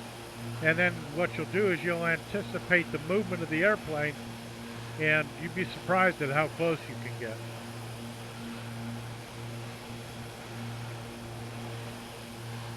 Yeah.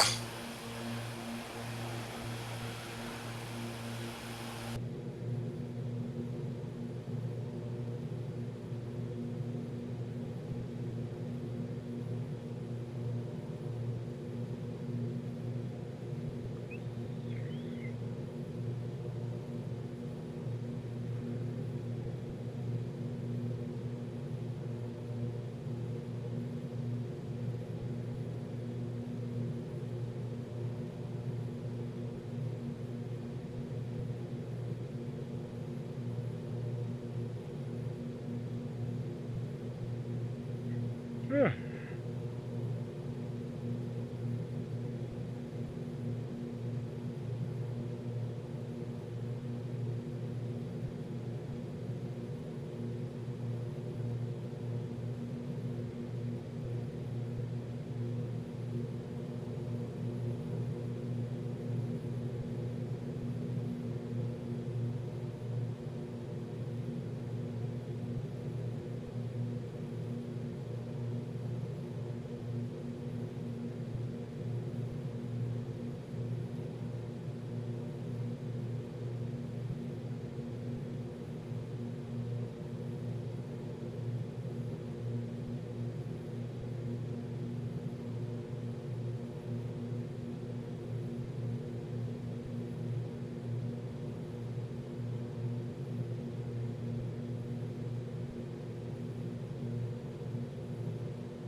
Okay, take a look at me now.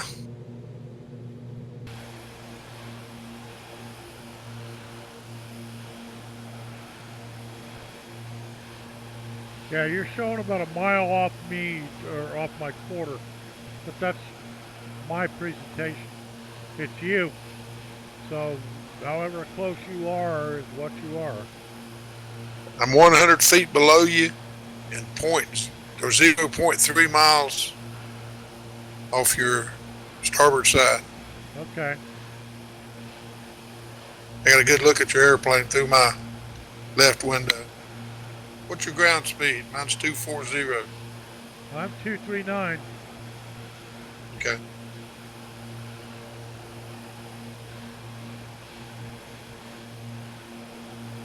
As the leader, my job is to try and be as stable as I can in the ground speed.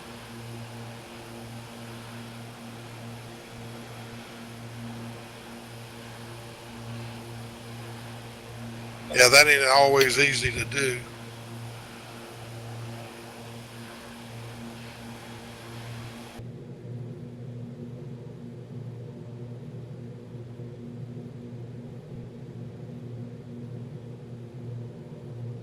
Oh, I don't know. It's a set and forget. What I do is I set my, I set fuel flow at 200 pounds per side, torque to do that, and I try and basically sit there and keep the prop RPM at 1550 or 15 to 1550. Although I'm running almost 1600 RPM right now.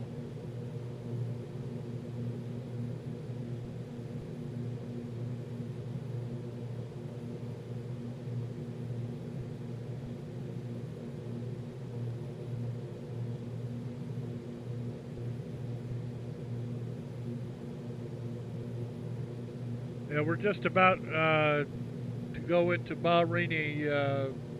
User entered your Bahraini channel. airspace. User left your channel. Okay.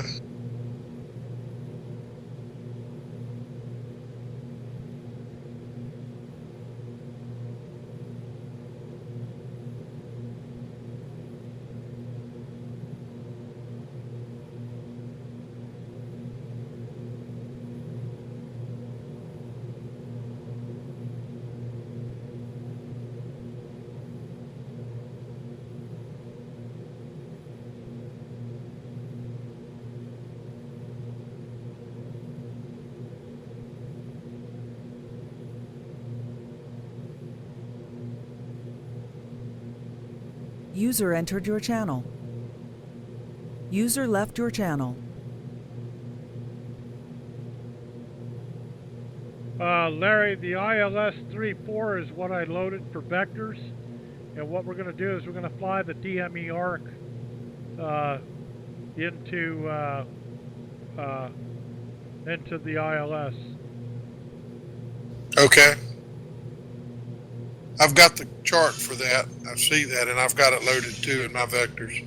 Yeah, so it's basically where we're at is it's what is it? It's an 11-mile DME arc. Basically, just get to 11 miles on Doha. That's 112.40, and keep that. Stay at 11 miles and just fly a circle. Okay.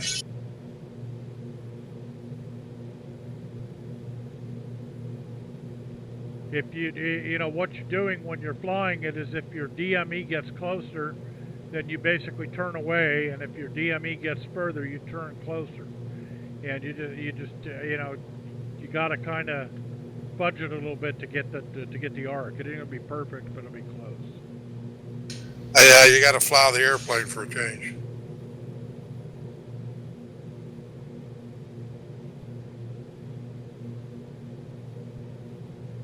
Well, what you're gonna do is before you enter the arc, you just basically switch off the GPS and go to nav mode, put the heading bug on the nose, and then keep your airplane within 10.5 to 11.5 DME from the airport, and just keep turning to the right. That's basically what it is. It'll be a right hand turn. Okay.